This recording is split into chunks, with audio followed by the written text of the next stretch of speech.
maybe reignite the Terrorisk radio franchise because I mean, since doing a lot of the 8 p.m. nights with Exertus, I have a lot. I'm in touch with like a few more musicians that might be willing to put up their original music for the sake of playing it on the podcast radio show where we play some music and talk just a little bit and then play some more music, which is always a good time. So what about you, Brendan? How you been? Doing all right. Doing pretty good. Yeah, you went to a meeting today? I went to a meeting today. How was that? It was okay. Not really supposed to talk about specifics. We all have to say that whatever you see here and here, let it stay here, and everyone says here. Yeah, but I'm talking about but I already said here. Mostly about you though. Yeah. No. Yeah. I have to do another fifth step with the sponsor, so I'm gonna brush through that. What are the 12 steps again? Step 1: realize we were powerless over alcohol, that our lives had become unmanageable. Step 2: came to believe that a power greater than ourselves could restore us to sanity. Step 3: made a decision to turn our will and our lives over to the care of God as we understood Him. Step 4: made a searching and fearless moral inventory of ourselves. Step 5: admitted to ourselves, God, to ourselves, and to another human being the exact nature of our wrongs. Step 6: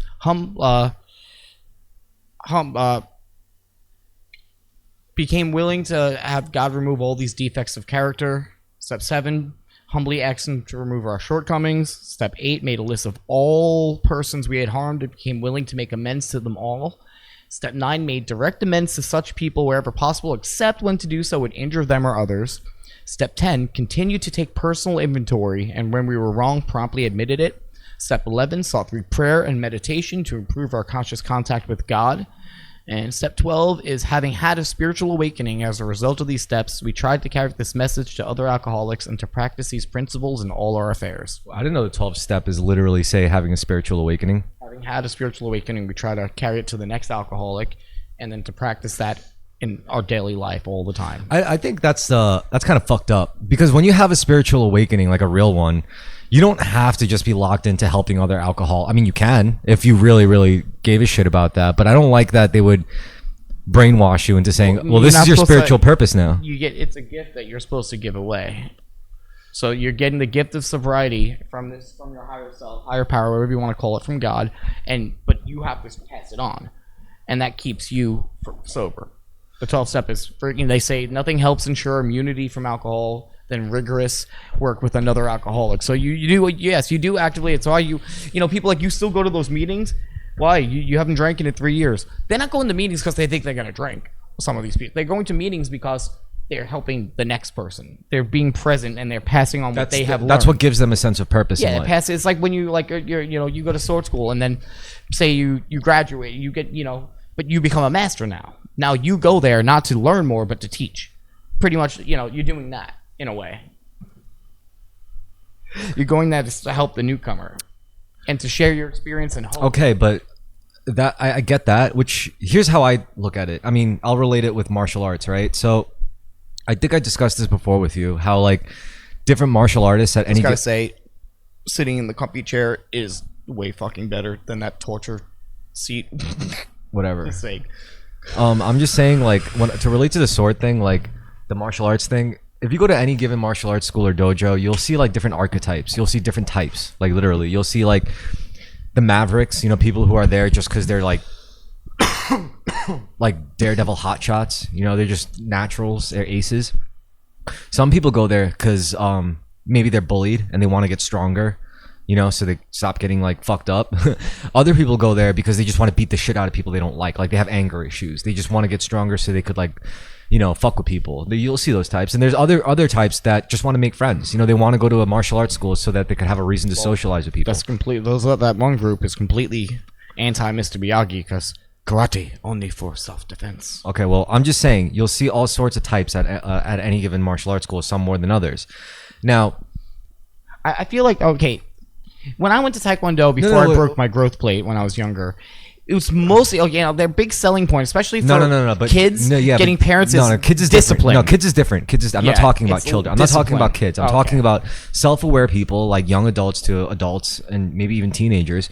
So yeah, that's when you'll see personal motivation really come into their martial arts training. Because after you're a teen, after you're an adult, you have other things in life to think about. Like, why are you coming here 2 to 3 days a week to fucking do this? Why? So that's really, that why becomes very evident, right? Okay, and when you're a kid, you just do extracurricular shit all exactly. the time. When you're older and you do this, you're doing it for a specific reason. Fucking summer. Yes. Your parents like, okay, we gotta give this kid something to fucking do. Yeah, exactly. And for me, and I thought about, and when I heard about this concept with because you find archetypes in any social setting, especially, even in the dojo, I was like, what's my archetype? Why am I there? And then, first I thought of the reason I was there. It's like, I'm just there to practice. Like, to me, practice is the goal. Like, not kicking ass, not being the best at something, not making friends. It's just practice. I think practice is the goal and it keeps you disciplined. Well, that's why practice is my goal, because through practice I get aligned in mind, body, and soul. Winning tournaments doesn't do that for me. Fucking socializing doesn't necessarily do that for me. Fucking being stronger than other people doesn't do that for me. Being the best at something doesn't do that, but practicing does. So practice for me is the goal. That's my archetype. So when I decided that, I looked down the archetypes and said, there's a monk. The monk is there not to be the best at something, not to socialize, or not to really get. It's just there to practice is the goal, and it resonated with me a lot. And I think that's why I got so good at it. I got as good at the way I did because. You know what? This is kind of making me think, because I did go and I was doing Taekwondo. I was a very undisciplined kid, of course. I have Tourette's, ADHD. I was always mentally kind of fucking blah, right?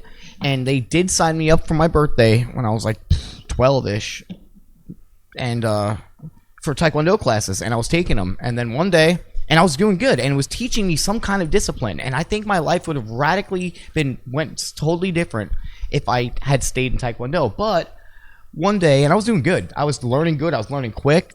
I was a pretty good student. And I got in my yellow belt, I think. And then one day, I told my friend, look, I can go as fast as a bus on a bicycle. And I rode a bike, and I, went through a stop sign, and a car did a hit and run on me, and I broke my growth plate in my leg. And then they told me I can't do Taekwondo anymore, even though they paid for it, because if I damage my leg anymore while it's still trying to regrow, that leg might never grow again. So they took me out of Taekwondo class. And then you could never do it, and then you regret never coming back. I get it. So wow. What? Wow, you said that so aggressive, like you don't care. No, I do care, and I'm going to explain why I care, because it's very significant. Like I'm about to harp on this, like what you just said. Now the thing is, like, when I talk about me doing martial arts, and people who don't do martial arts, generally they'll get interested. They'll be like, oh really? They'll be like, they'll get engaged with the idea. They'll think about it, and they'll be like, tell me about it. Like, what the fuck? And that conversation goes however it's going to go. But I think the reason why most people get so interested when I mention it, it's because virtually everyone, as adults or older people, have imagined what it was like. Maybe I wonder if I could do martial arts. Like, what would have happened if I did martial arts? If I took karate or boxing or jiu-jitsu? Everyone thinks about doing it because it's there, it's available, it's in common knowledge, it's in our culture. We see it in movies. We see it's cool. Like, we see it. So we've all thought about doing it, and we've all tried it. Like, some of us have even tried it and kind of fell off. So it's like there's that, right? So when you see an adult who's dedicated, who's still doing it after like 5, 6, 7, 8 years, you're like, shit, this person, I thought about it. I tried it, but I quit, and this person didn't quit. So that's already makes that person seem like a little interesting in your mind. Another thing is, when you're a kid, because most people who did try martial arts tried it when they were kids, because their parents would make them do it or whatever, because they think it's good, and it is good. So like, you do it as a kid, but when you do martial arts as a kid, you're not a real martial artist. Because it's something that, like, you don't really have autonomy or agency in life. It's when you're like a teenager and you have the freedom to do other things, like go chase girls, go smoke pot, go study really hard in school, go think about cars and money. Like, once you have those options and you still choose to go back to martial arts, then you could say, yeah, that he's the real deal, or they're the real deal. They're really about it. Even for doing it 3 years, just 3 years and quitting, that's enough to put you above like 90% of humanity. Honestly, 3 years of dedicated martial arts practice where you don't skip classes like for no reason, and you just go when you can every time. 3 years is enough to scrub away weakness and insecurity. I'm not even talking about like kicking people's asses. I'm just saying like dedicated martial arts practice for 3 years is enough to like mentally put you ahead of 90% of the people in the fucking world. It's true. You'll make better decisions. Hell, you'll even be better at avoiding fights. I mean, we talk, we like, people make fun of how Mr. Miyagi that sounds, but it's absolutely true. When you're taught how to really fuck people up, not even like in an emotional, angry way, but in like a very mechanical, methodical. I'm not even really thinking about it or angry about it. I'm just doing what I'm taught. And suddenly muscle memory. And suddenly the guy's like really, really hurt. Like, that's dangerous. So really, the way, a part of the curriculum is not just teaching you how to fuck people up, but how to like avoid those situations altogether. And when it does happen, like how to like just walk away. It's like Taekwondo. That's like pretty much the most. I would consider that. I think the reason they teach it in most, like, we had what I went to Dragon Chems, which was like a subset of sect of Tiger Skullman's. That was like the main thing when we were kids. Like, you looked at the commercials, Tiger Skullman's karate, sign up your kids, and that Tiger Skullman's was everywhere when there was ones all over the island. They're still around. They just don't do. They're not called karate anymore. They call it mixed martial arts. Well, usually it was like a form of Taekwondo, though. They weren't teaching you fucking kung fu. They were teaching you that's why they said karate. They didn't even, but Dragon Ken's was Taekwondo. Yeah, but Taekwondo is basically Taekwondo is basically just a ripoff of karate. But it's like the most simple form. It's very it's the art, literally translates right into the art of punching and kicking. Well, yeah, I mean, so it's very basic. It's would kung fu be like really complex, or like Taekwondo is like the more basic, like it's kind of like kickboxing. It's easier for like a normal person to learn. I mean, just get into it and start doing it.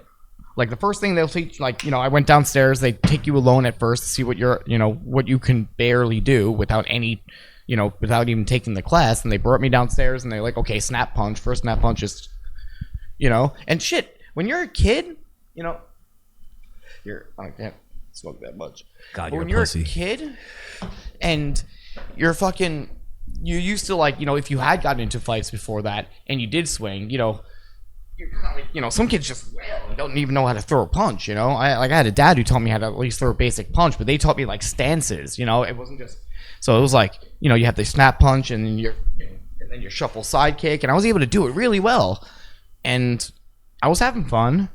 I always kept trying to get them to teach me like a high. I thought I can do it like the frog jump, like jump really high. I guess I saw it in the next Karate Kid with the girl, and the car comes at her and she just jumps over it or jumps on top of it. Yeah, I think that's Hillary Swank. Yeah. Anyway, that one was fucking weird. No, so the thing is, I mean, look, it seems very basic, but it's really not. And the way to understand how not basic it is, you go to your karate or a taekwondo class and you're like, yeah, you learn your punch, yeah, and you do your kick, and then you do your basic kicks and your roundhouse kicks and your side kicks. Korean. Listen, yeah, that's fine. I'm just saying, once you really understand how complicated simple seeming stuff is when they make you fight each other, when they make you spar, because you're like, okay, so we just have to use what we learned, right? And then you see another kid who's been doing it longer than you, and he's doing the same shit as you, like punching straight, kicking, just like same as you, but he kicks your fucking ass every time. And then that makes you think. It's like, he's doing the same moves as me, but why is his better? This is where the little details, the esoteric shit matters, like your speed, your technique. And when they say your technique, it's like, there's a difference between punching like, and then punching like this. Like one's like telegraph. Well, it's kind of like guitar. Somebody can play like the same chords and same notes as somebody, but a shitty beginner guitarist is going to sound sloppy. It's not going to hit as well. The pitch is going to be kind of off. It won't feel and sound as intuitive than somebody who's been playing for 5-10 years. And it's just intuitive for them. So the distinction, it's more, they're in a flow. The distinction that you just made right now, that comparison, what you just did was distinguish the art in martial arts. If it was just like martial, the root of that word is Mars, the god of war. That's what it's referring to. Oh. It's referring to like but we use schools of war, like principles of war. So when you think about like martial arts, it's literally like the arts of war, like the arts of combat. So like that being said, like yeah, it's like what you said. Like two people can be playing the same chord progression, but one could just be butchering it, and the other one could just make it sound so much nicer. That's the same thing. It's like one person could just do like a punch uppercut combo, and the other person can do the same thing, but the other person just happens to like land it way better and knock the other guy the fuck out. This is where the small details matter that people often overlook. How straight your lower back is, how you keep your shoulders dropped. Is your chin tucked in? Are you looking at your enemy? Or are you looking elsewhere? You know, like, are you breathing out as you punch? Like, I always thought the coolest thing would not to be able to beat the shit out of somebody, but to be able to block fucking anything. Like, you don't need, imagine, like, no matter how many people, no matter how big or tough or skilled the other guy is, no matter what he tries to do, you're just like, and just perfectly block everything. You don't even need to fight him. No, you understand crazy? I don't know if people will believe me if I say this, but like block without countering. Just be able to block everything coming at you and you never have to fight. People just eventually fucking give up. Yo. And you win. It's been a while since we last fought, right? Yeah. Yo, so I don't know if you'll believe me. I don't know if people will believe me if I say this, but if we fought again now, like, I could just like look at your feet and like I could like beat you that way. I don't have to look at your like body. I could just like look at your feet and win. I believe it. I mean, I didn't know I could do this until we were doing this exercise. Like when we did it, I was pretty wasted. I'm pretty sure even like completely sober, I'd probably, you'd be able to do it and detect what I'm about to do, Yeah. Yeah, because I haven't trained. I'm not disciplined. I don't know what to fucking it's just look for. it's just I know the range. I know the distance like very, very, very Instinct well. will only get you so fucking far, No, I'm saying like I know the range very, very, very, very, very well. So it's like if someone might think I'm in range, and then they would swing really, really hard, and then it would just miss me, and I'm like, all right, you're done. Like that's how you sword fight, and that's also how you fight in general. If you know range better than the other person, like here's the thing, like. If you get any like specific situation, right, like at a bar or whatever, you have one guy just like it's like before the fight happens, like there's always one guy walking up to the other guy to get in his face, right? Mm-hmm. You've seen that happen before. Maybe you've had it done to you, right? I'm just saying you've seen it happen, yeah, right? So I had to think. I was going back like go back throughout my whole life, like. Yeah, it's happened a couple times. Great. Yeah, it happens. It happens to everyone. Anyway, that situation happens, and then they get in each other's faces, and it's like a battle of like who's gonna swing first or who's gonna back down first, who's gonna walk away first, right? In reality, if someone you never let someone get that close. But if they get that close to you and go face to face, you should have decked them like a long time ago. Like that's really what it's about, and it's not a matter of like wanting to hurt them. It's a matter of like, oh, if you're coming at me with your guard down in an aggressive, like with an aggro intention, then you're basically coming up to me with an open target with like bad intentions, and I might as well just deck you because that's game I theory. I'd always tell somebody, and like kind of once I got angry, started antagonizing them, like, go ahead, fucking do it, hit me, go ahead, I fucking dare you. And a lot of times people wouldn't. Yeah, but when they did, it's like you can see it coming. Though. You know that they're about to do it when they actually do it. But like, I don't know. There's so many situations where I was scared fucking shitless of somebody, and I still like got right up in their shit and was like, go ahead, I fucking dare you. And like they walked away. And I'm like, shit, he probably would have kicked my ass. But he didn't catch the fucking bluff. Because I when I was young, I was getting bullied. Then my dad taught me how to like punch, and then I went in the next day, and I hit this kid in the eye bad, and then he got a big black eye. And then after school, he got his like, and I'm like a little kid, and he got his like teenage older brother to come and jump me with him, to get back at me. And my mom just sat on the bench and watched this whole, and I went and squared up with the young kid that was my size that I beat up before in the schoolyard, and then I looked at his older brother, which was way bigger than me and scarier. And I just charged at him, like, ruthlessly. And then he just ran up the jungle gym and just ran away and like held on to the top of the jungle gym. And I squared up and I ran back down. And then I got his little brother so we couldn't protect him. But, like, I don't know what I would have done if he would have stopped and put up his fucking fist. What, am I going to punch his big-ass kid? That's like, it's like almost, it felt like, like an adult to me, That's like a 15-year-old against, like a 10, 12-year-old or something, Yeah. Like a 16-year-old against a 12-year-old. It's a big fucking difference. Yeah. But another thing I want to add is in a lot of different martial arts schools, I wouldn't see it too often, but I would see a lot of recovering alcoholics, like just because it's good for you. Like I could easily imagine like a cop who's like going to meetings, trying to like lay off. Cops going to meetings. I'm just saying, hear me out. Like, cops are just people. Like when I went to like Goju Ryu Karate, I'm pretty sure there was a cop there who was like, you know, a recovering alcoholic, and it makes perfect sense why, you know, let's say your lifestyle just revolved around drinking and it destroyed your life.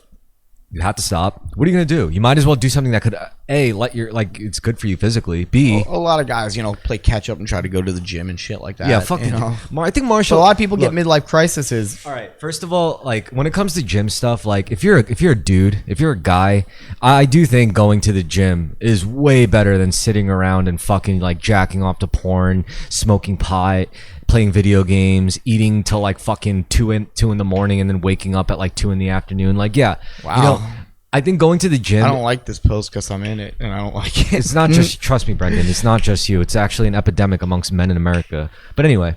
There's a big depression thing going on. I'm not sure if it's actually, you know, I hate that whole Anyway, let me it's finish. a chemical imbalance. I know, let me I don't finish. All I'm fucking saying, think so. all I'm saying is going to the gym is better than that. So I applaud those gym rats, even though they do act like very cringe and dickheaded a lot of the time. I still applaud them for not being like, you know, that piece of shit at home, you know, like good for you. Now, however, that being said, I think martial arts is still way more fun, way better than the gym. You know, like I love, it's more expensive. I will give you that. It's gonna cost you more to like a month probably. Like a gym membership costs you what, like $50 tops a month, whereas like, you know, going to an actual martial arts school for only like 2 to 3 days a week can run you at least like $100 to $200 a month. So yeah, that's gonna cost you more than like $50 a month where you could just go in at any time you want and use the showers and everything. So yeah, I mean, shit, if it's worth it to you, you could do both. But I mean, if I had a choice, if I could only do a gym membership or like do a martial arts school, I would 100% hands down take martial arts over the gym any day. And I mean, and I do that, and I still have time to do this fucking podcast. And me and Brent are thinking. Well, I'm thinking about starting a biking YouTube channel where I do like POV vids of riding through Manhattan, and it's gonna be sick. And I want Brendan to be a part of it. Hopefully, he gets his shit together enough to be a part of it. That'd be great. And but yeah, I'm just not doing it with a fixed gear, brakeless fixed gear. but yeah, My so bike is getting busted. yeah, you get a single speed. I mean, look, you Yeah, know what I you need a single. I need to be able to coast. You know I love riding fixed gear bikes, but there's a reason why my content bicycle is like a free coaster, single speed, 2 brakes, and it's not even like there's gears. I don't need gears. I just need a no frills single You speed. know what I really noticed? Yeah, they had all those, you know, trendy bike messengers, but including me. I guess I wanted to join the fixed gear crew. You know, that seems to be the most badass one, right? But it's mostly younger guys. Like I've seen, and most messengers are older. You don't see them riding fucking fixed gears around. Barely. 1 out of every like 100 or something of the older guys. If you're 40, 50, 60 as a bike messenger, you're riding a fucking mountain bike or like a free wheel at least. Well, if you're 40, like- 50, 60 and you're still a bike messenger, there's something severely fucking wrong with your lifestyle, all right? It's not the fucking 90s anymore, okay? No, I mean like no, when I was doing it, there was old heads. You know, I lived with one of them. I remember Scott. You know, like Scott was cool. Yeah, you remember Scott? Yeah, dude, I don't remember. I Yeah, don't know the what happened. fucking- I don't he know wrote if I that just have bad memory, or if it's depression that erased my memory. But I don't remember shit. You know what? One of the things that really compelled me to make this biking YouTube channel is because first of all, like I wasn't a bike messenger for a long time. Like I did it spread out, and I did it for 3 years collectively. Altogether, 7 years. I was only like 3 years long a bike I'm a messenger. veteran. Anyway, I did it for 3 years, right? But what that did was it taught me how to like really ride through the city. It taught me how to actually ride like the streets. Like, and then, you know, I knew that like most people didn't really know how to ride in Manhattan. Most people didn't know how to ride a bike through the city. And like, you know, as a bike messenger, you really have to learn how to ride. So once I learned how to ride, and it wasn't even like, you know, I felt like it was such an esoteric thing because I was like, all right, whatever, you know, this is just, you know, obviously I'm gonna ride faster than most because I spend a lot of time. It's like a video game. It's like, But even then, it's not just a job. But even then, you notice commuters, and people who just like rode casually. Even they knew how to ride, right?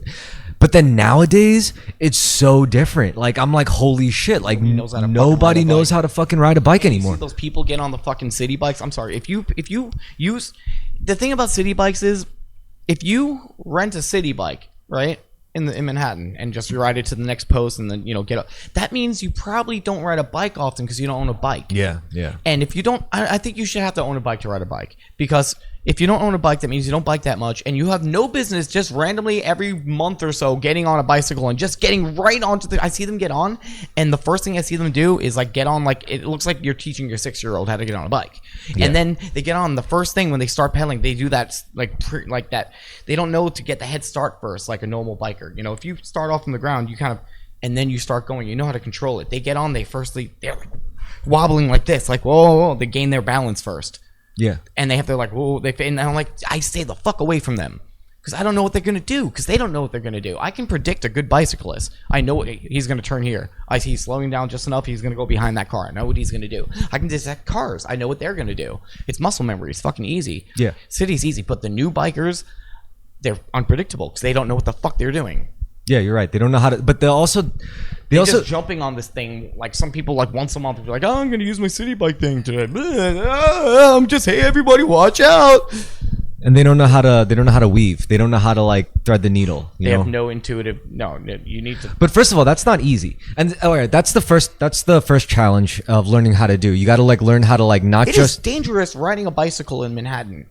Even being a good bicycler, there's shit that can happen. Obviously, yeah. And when you don't even know how to predict the things that you should know that are going to happen, you're endangering everyone else. It's not just yourself. Right. There's people behind you, in front of you. You're going to go up the wrong way. I really hate when people go up the wrong way. I'm not one for rules, but when they make sense, they fucking make sense. There's one way for a reason, and people go up the wrong way, and I'm going up the right way, and now we're like, and I've crashed more running into bikers going the wrong way than anything.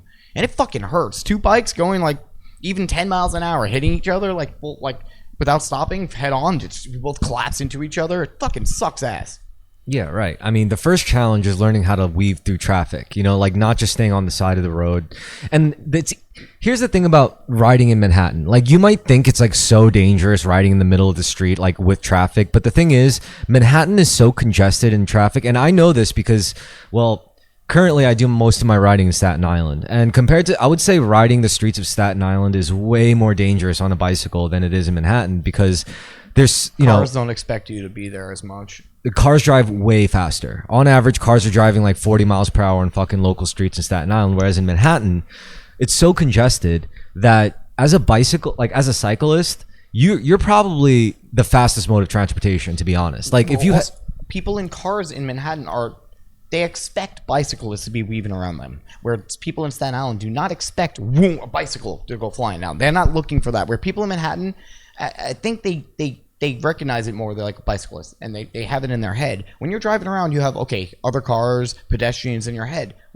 And you only see a bicycle every once in a while. So when you do, you're not expecting it. Yeah, but also, so you don't know how to react. But again, like from the driver's seat, right? Like if, I don't know if you've driven before, but like if you go like, I mean, there's a huge difference between like going 40 miles per hour on a local road and seeing a fucking cyclist. Oh shit. You know, like imagine in the middle of fucking Highland Boulevard compared to like, I don't know, like you're going down 6th Avenue, like maybe the fastest you're going is 30 miles per hour before you have to like slow down in like 2 seconds because of something like a pedestrian. There's never a reason to honk at a bicyclist. There's never a good, I've thought about it hard. I've considered all the things, I think. And there's no fucking reason to honk. If you're coming too close and you're about to hit me, you don't honk. Just fucking hit the, you either go around me or like, why would you get behind a bicyclist and honk? What are you expecting from me? Me to stop the bike and get off of it and jump onto the sidewalk? What do you want me to fucking do? Right. What is honking behind me going to do? We are both here in this situation, regardless now whether you're you just think I'm bitching right about getting honked at, man. regardless whether you think I'm right or wrong. We're both in this situation now. You could go around.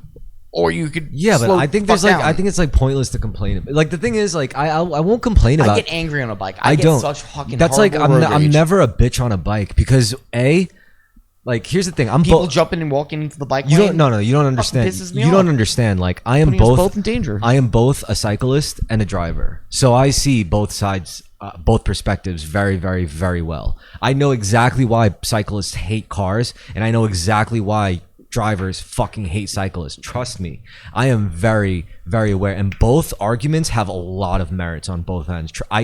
No one knows this in this conversation. Well, I also hate bad cyclists. I hate people who like don't like. I'm just saying. Consider and think I'm about. just saying they're both valid. Now, here's the thing about me on a bike.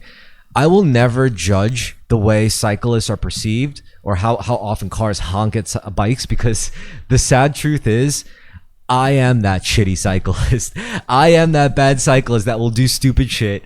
I am that bad Yeah, I see cyclist. it. I am that bad cyclist that will just like, ride where I'm not supposed to whenever the fuck I want. Because honestly, like, I'm pretty good at, yeah, as somebody who's really bad at yeah, doing the wrong thing, I'm pretty good at following the rules of the road. yeah, and that gives, I guess, in a way, that gives you like the right to bitch. But I can't. I don't have the right to like complain about anything because I am that. But the reason why I ride like that, see, and this goes back to what I was saying before. So the first challenge is weaving through traffic. Second challenge is cutting reds. Because if you're like really riding and you're out for speed and you're trying to like actually get places and not like stop like constantly for every single fucking red light, especially when it doesn't make sense sometimes. Yeah, no. I know how to, like, I will run red lights. I'm not. Yeah.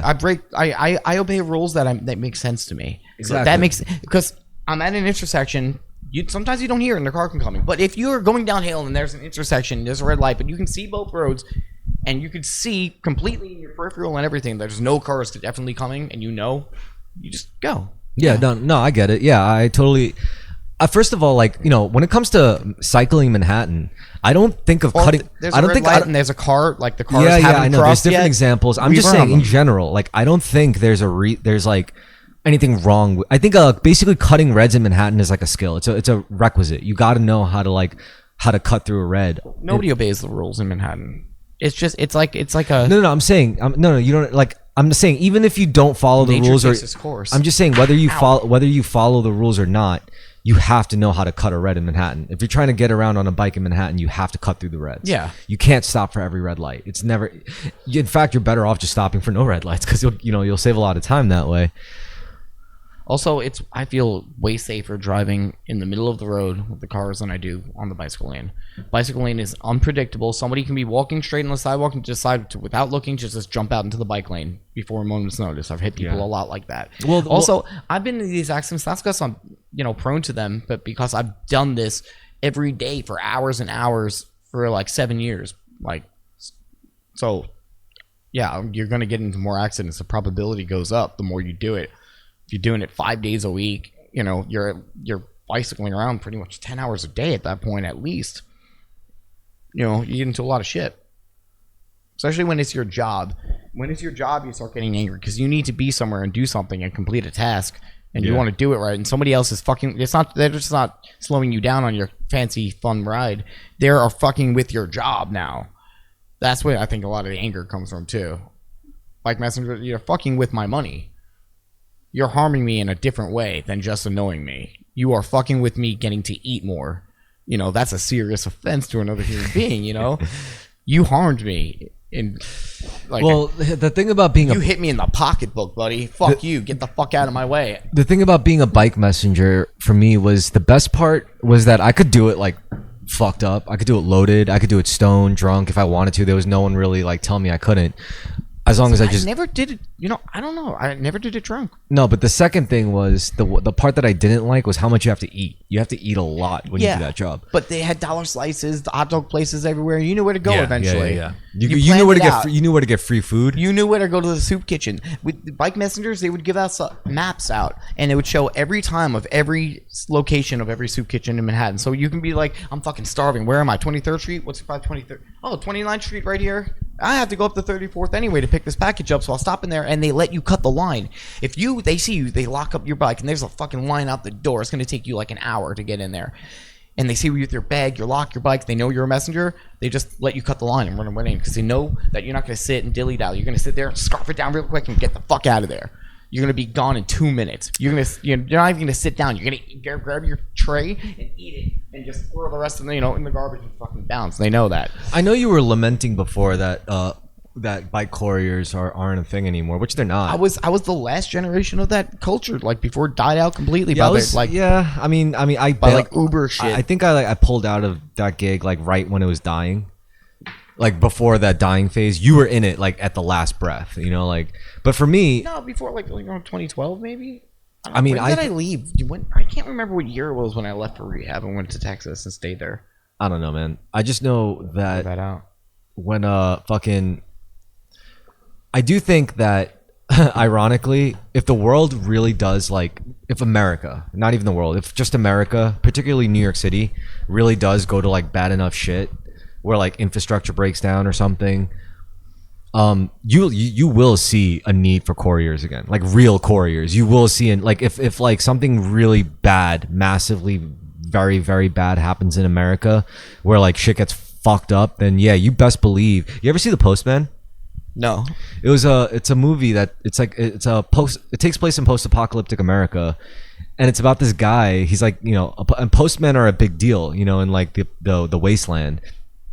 And well, the book, he kills a postman, takes the jacket, takes the mail with him, goes through the mail, and he's like, oh, I could deliver this. And people start like acknowledging him as a postman. And apparently like postman in the wasteland was like, it's like an honorable thing, right? Because you're like the last vestige of order in like society.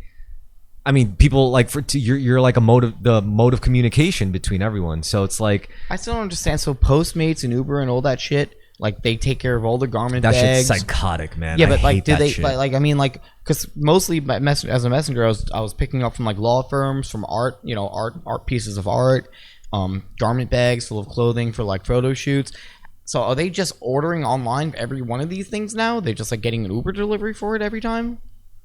So instead of hiring a messenger to go to an office to drop something off to another office, like I'd go to places that had the clothing, and then I would have to drive it to the photo shoot, the building where they're doing the photo shoot. I think there are still bike messengers in the city, but they're so small. It's basically the best of the best of the best of the last generation of like full-on bike couriers consolidated, and they just start. They're like the only top dogs. When of the I city. called that guy and like I'm like, hey man, I was a messenger like for like this many years. I worked for Elite, and he's like, yo, yeah, I used to work for Elite, and he was like one of the dispatchers, and he's like, I found like a messenger company, and I called them up in Manhattan, and he was like, yeah, listen, he's like, yeah, I used to work for Elite too in the 90s and stuff. I tell he was like an old school bike messenger guy, and he's like, listen, you're not gonna get like, every couple of hours you might get one delivery or something. You're not gonna get much work like doing it. It's not the same as it was, kid. And he's like, you'd have to be like food delivery or Uber or some shit like that now. And I'm like, oh, that sucks. He's like, yeah, it's not the same anymore. I'm like, and he's like, well, you can also think about maybe trying to join a collective. Yeah, And they have those. they're like guns for hire, basically. I mean, wait, why didn't you do that? Maybe I should try to do that. I mean, you got to be good though. These guys, they don't fuck around, because ever since Instagram became a thing, like just riding became competitive through the city. Like you got work is work and competition is competition. Yeah, but I am a work messenger. Yeah, I work. you don't understand That's if the It's a work. job. Yeah, but the work is so small now. Like these guys don't need, like companies don't need payroll checks delivered anymore. Companies don't need blueprints delivered anymore. Companies don't need any of that shit. The only thing they would need is like garment bags and fucking, I don't know. There's law firm things that need to get Contracts, signed yeah, and signed. But that's but so how again, do you do that? but again, that's nothing. Uber? But still, it's very different They'll now. pick up an envelope, go somewhere else to get it signed somewhere at some other office, and they bring it back like a law document, like a. No, most of those a law legal document? most of those legal documents were well, because they have DocuSign now. You know what DocuSign is?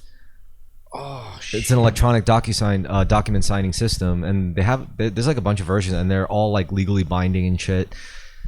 So everything's electronic now, dude. Yeah, I heard messengers like old guys being like, yeah, back in the day we just have so many envelopes. We'd be able to pick up like 20 deliveries at a time, and just go bing, bing, bing, bing, bing, bing, bing down Broadway and make a shit ton of money. But now everything's like big things.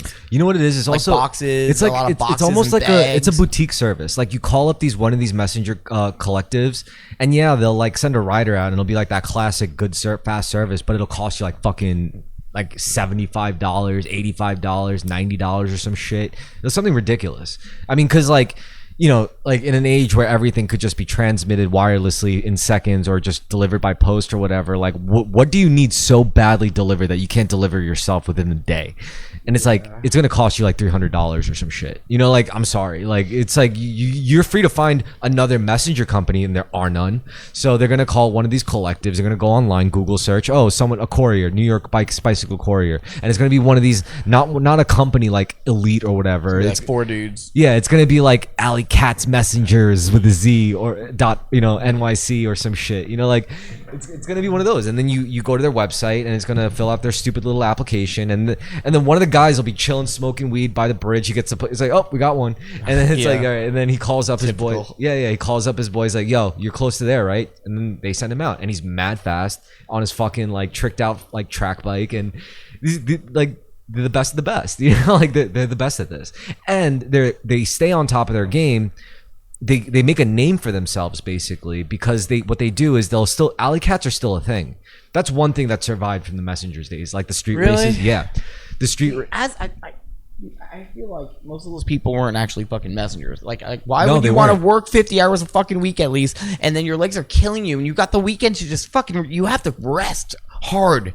And it still hurts when you get up on Monday, and you have to do this every fucking week forever. There's no vacation, nothing. So it fucking sucks, and you're gonna use that time when you get out of work, when you've already been up in the morning, riding around all day, the sun's coming down, you just want to go home and have a beer, smoke a joint, and go to fucking sleep so you can get up the next day. But they're like, we're doing an alley cat, and I'm like, fuck you. And what is an alley cat? It's a fucking simulated fucking messenger run. Okay, go to 23rd and Broadway and then pick this up, then bring it to the other contestant guy over here on 5th, 42nd. Then you have to bomb down this way, and then they'll give you the cards you can bring to the other guy, and whoever gets the most wins a fucking. No, I need to get up for fucking work. Fuck you. And if it's the weekend, I need to go rest. My legs are killing me. I want to go sit there and watch like a Bob Marley documentary and get high and eat Chinese food and shit. I do not want to be on the streets and while public transportation is getting slower and slower, so it's gonna take me longer. An hour to get to the ferry at fucking midnight. You gotta be up at fucking no. Fuck you. You know what you don't understand? I think that I'll go to a messenger party. That makes sense. You show up at this bike shop. There's a party. We have a couple fucking kegs and pizza for everyone. It's free, and you just listen to music and chill with other bike messengers. That's what you want to do. Yeah, I'm down for that shit, to get free booze and food and hang out. You know what? You know what? About our day. I don't want to go riding like I'm working. All right. I move my legs for money, and that's it now. All right, chill. Okay, you sounding like a woman now. I'm passionate about this. What, you're passionate about complaining and bitching about why you don't want to do something? Like, shut the fuck up. I'm really passionate about complaining. Look, you know what you don't. You know what you don't understand. You know, I can't complain. Alley cat races were for messengers who loved riding.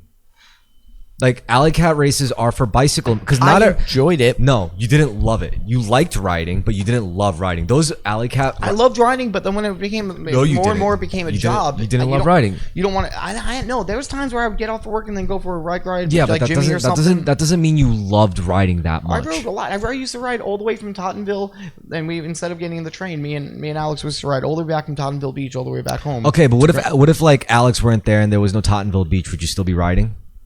Like, yeah, and I sing a song to myself. No. I used to do that a lot. It became a chore. I think in my life just got slowly more and more depressed about it and started like not caring about a lot of things I used to really, really care about. And I don't know how to get that back.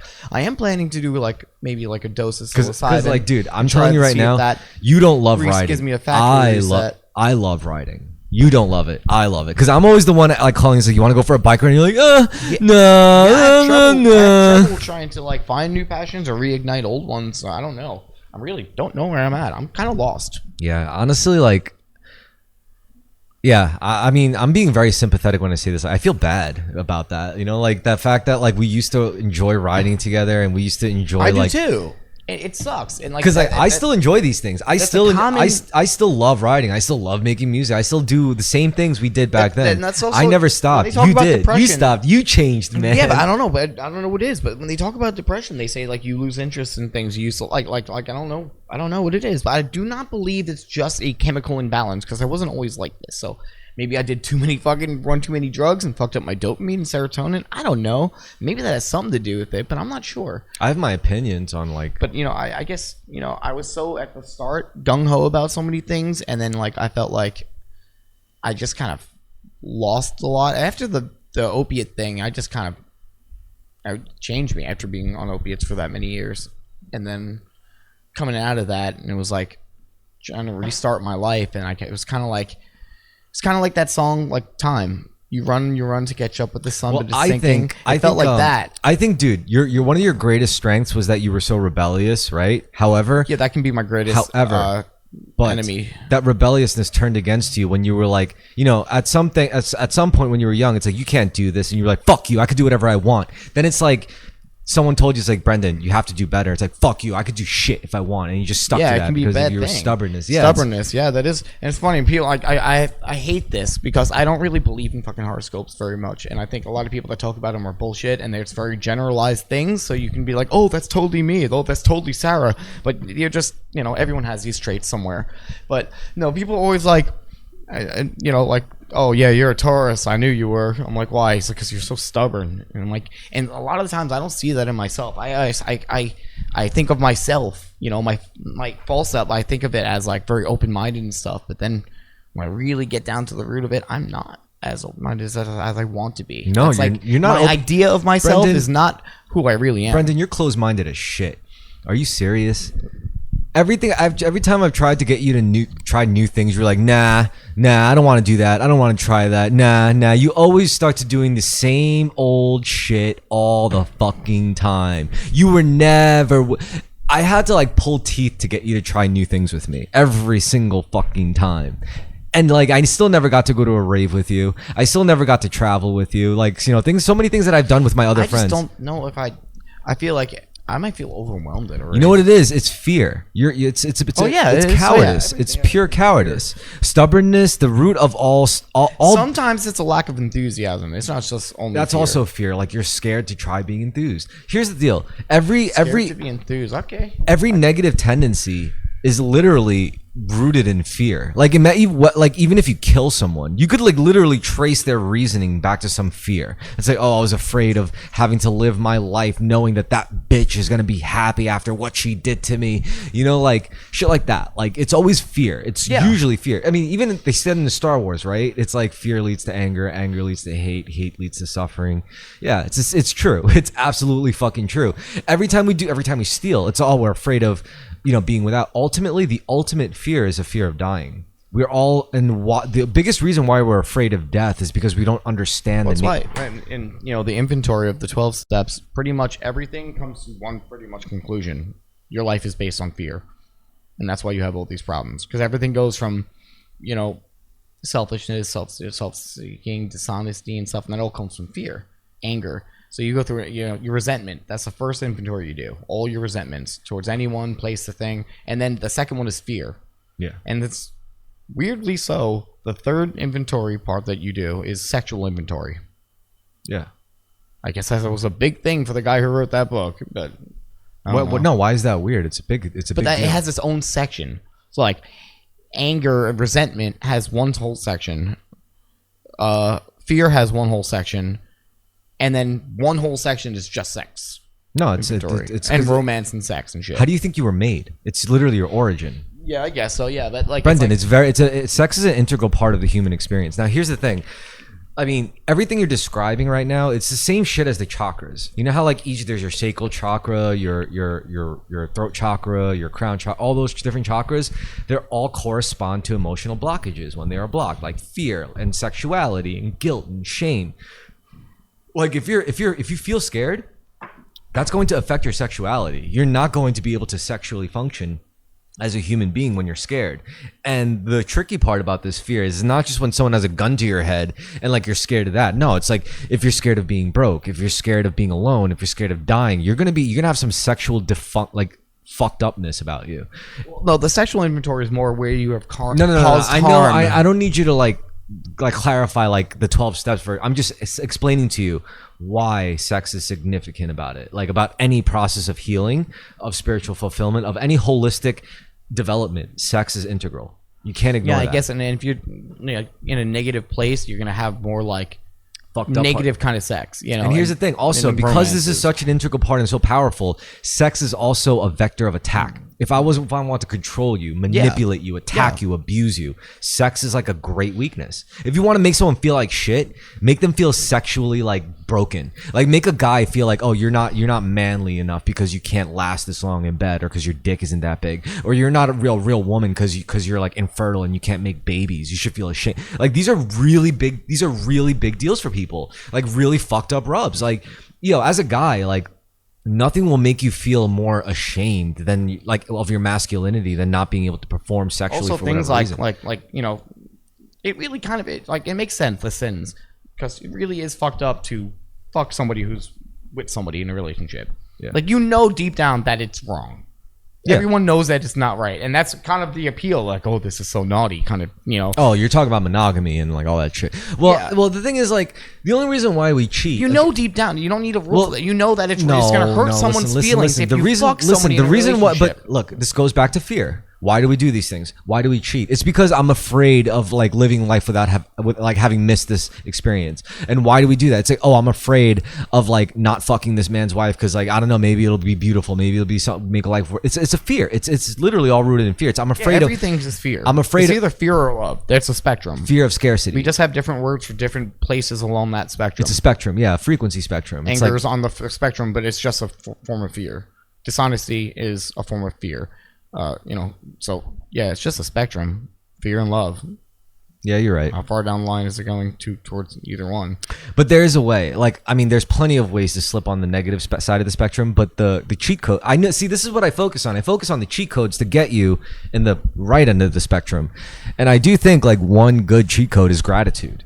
Like you can't go wrong with gratitude. Yeah. No matter what's happening in your fucking life. It's hard when you feel like angry though. Yeah. To have that. Gratitude. However. But it's like if you could get someone, this is why you have to be strong to really heal people. Like if your friend is flipping a shit and you have to be like, and he's angry, you have to go up to him and you have to have the guts to be like, dude, be thankful for something. And then he's going to be like, he's angry. He's like, the fuck did you just say? You saying I should be fucking thankful in this fucking situation. It's like, yeah, I did say fucking you should be thankful in this situation for your own good. Now, what are you going to do about it? What, are you going to hit me? You're going to fight me?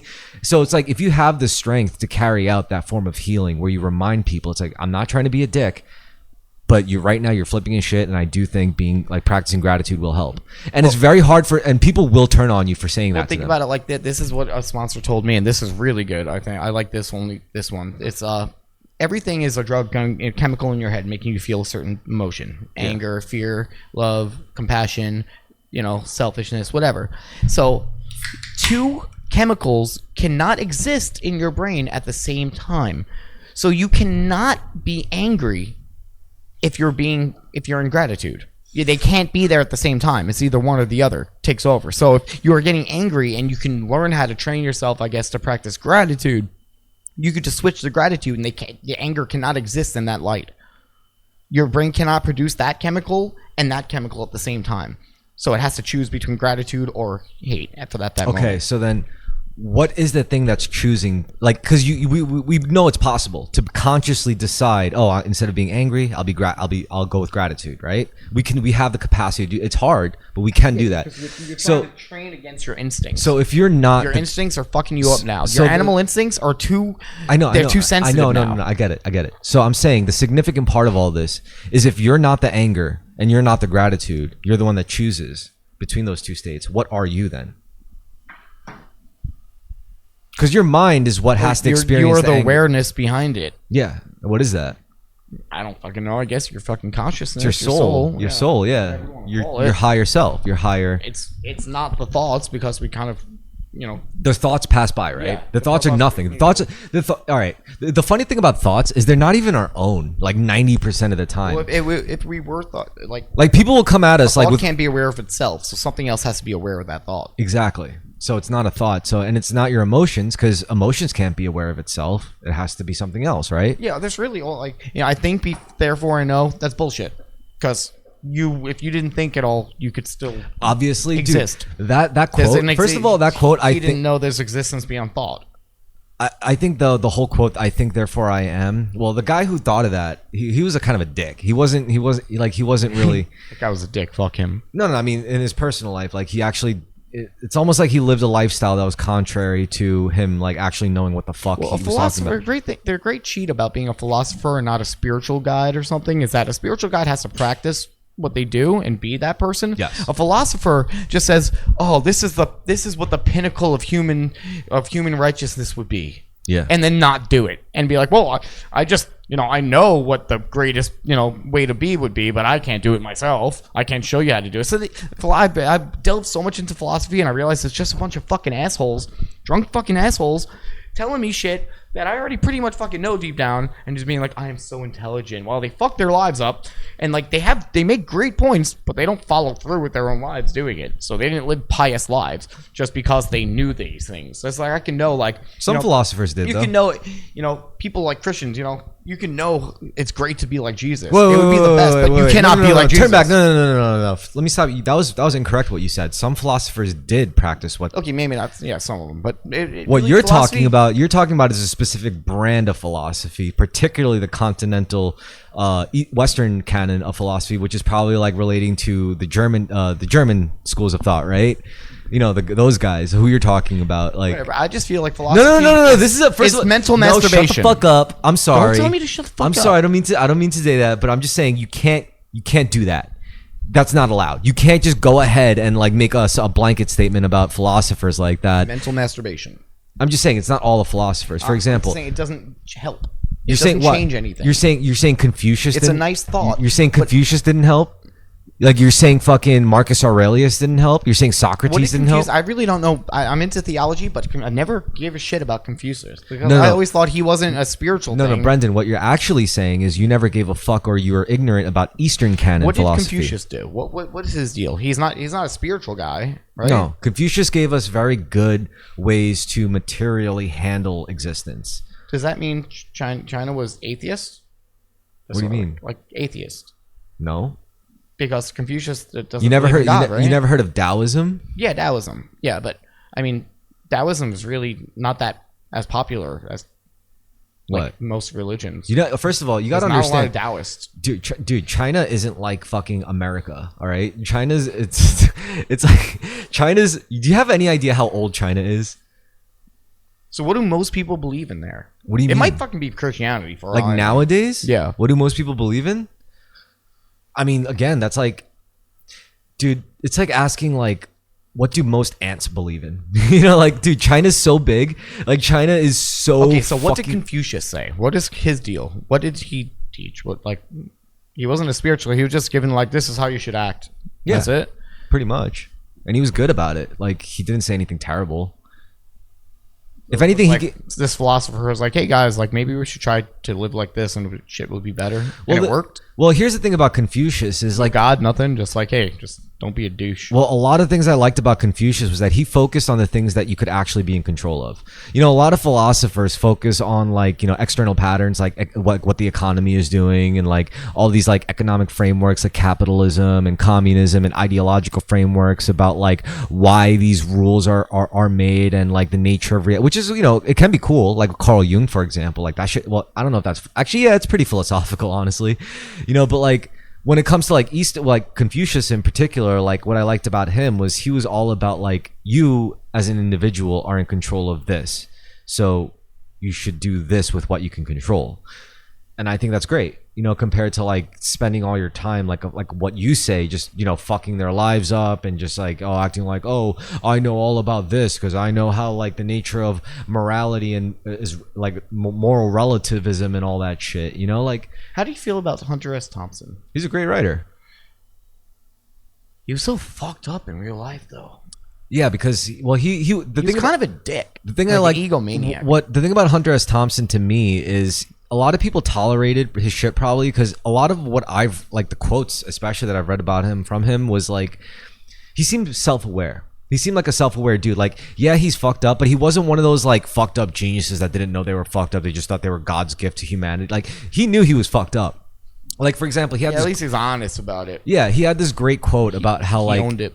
yeah, he knew he was a political junkie, and he said like being a political junkie is worse than being like a junkie of any other kind of drug because you will do everything. Like you will throw your loved ones and relatives under the bus. You will sell out your friends.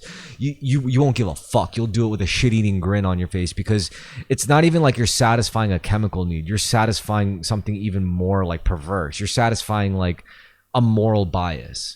You know, because like you believe so much in your politics that anyone who goes against that is just automatically like trying to make the world a worse place, you know, by principle. That's all human. Everything, every fight, every small fist fight to the fucking massive fucking nuclear wars is just people have different fucking ideas. We don't even need to say whether it's religious or political or whatever, and that's why we kill each other.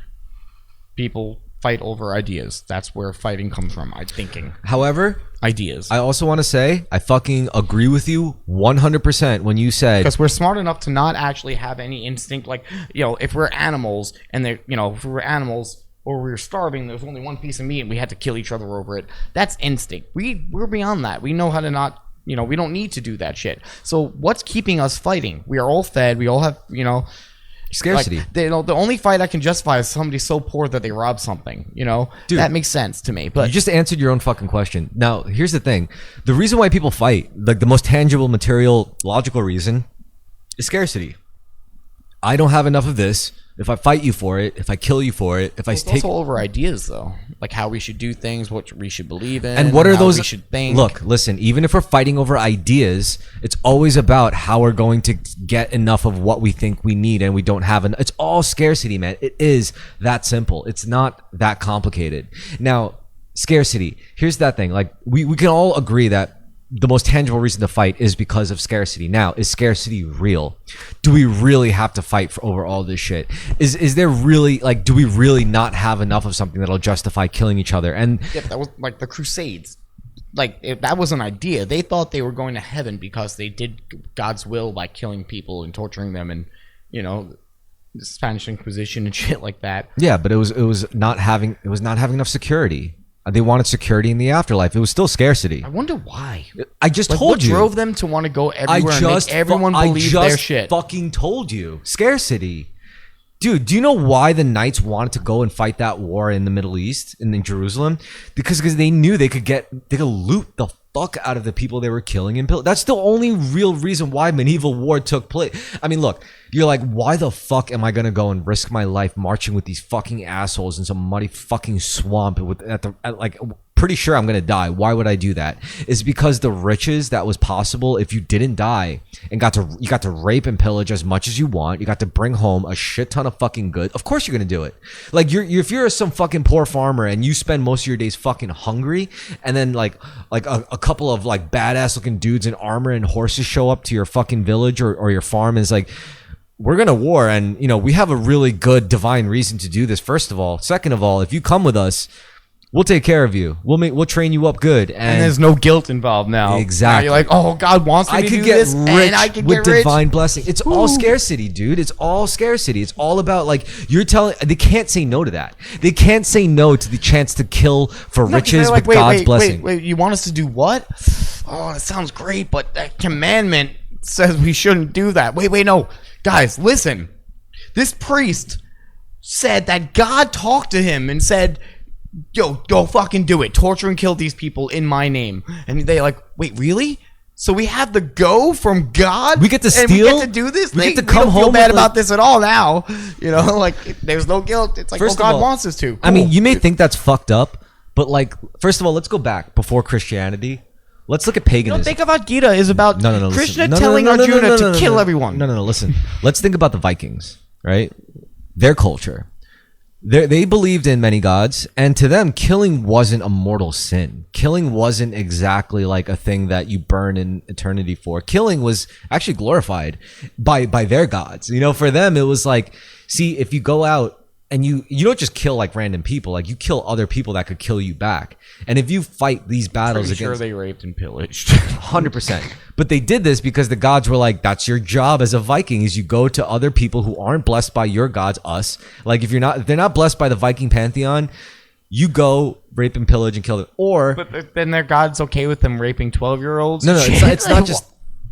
Because that's what they fucking did. Yeah, because it's like they raped everyone. It's because probably raped some of the dudes too. No, it's because to them, your enemies of war are subhuman. They're a resource at that point. How can you just bypass that? That's enough. I never understood like people like we come to a different country and we like in America we saw these people and we're just like not humans. Nope, fuck them. No, Brendan. Like, but they're obviously fucking humans. Can you let me explain?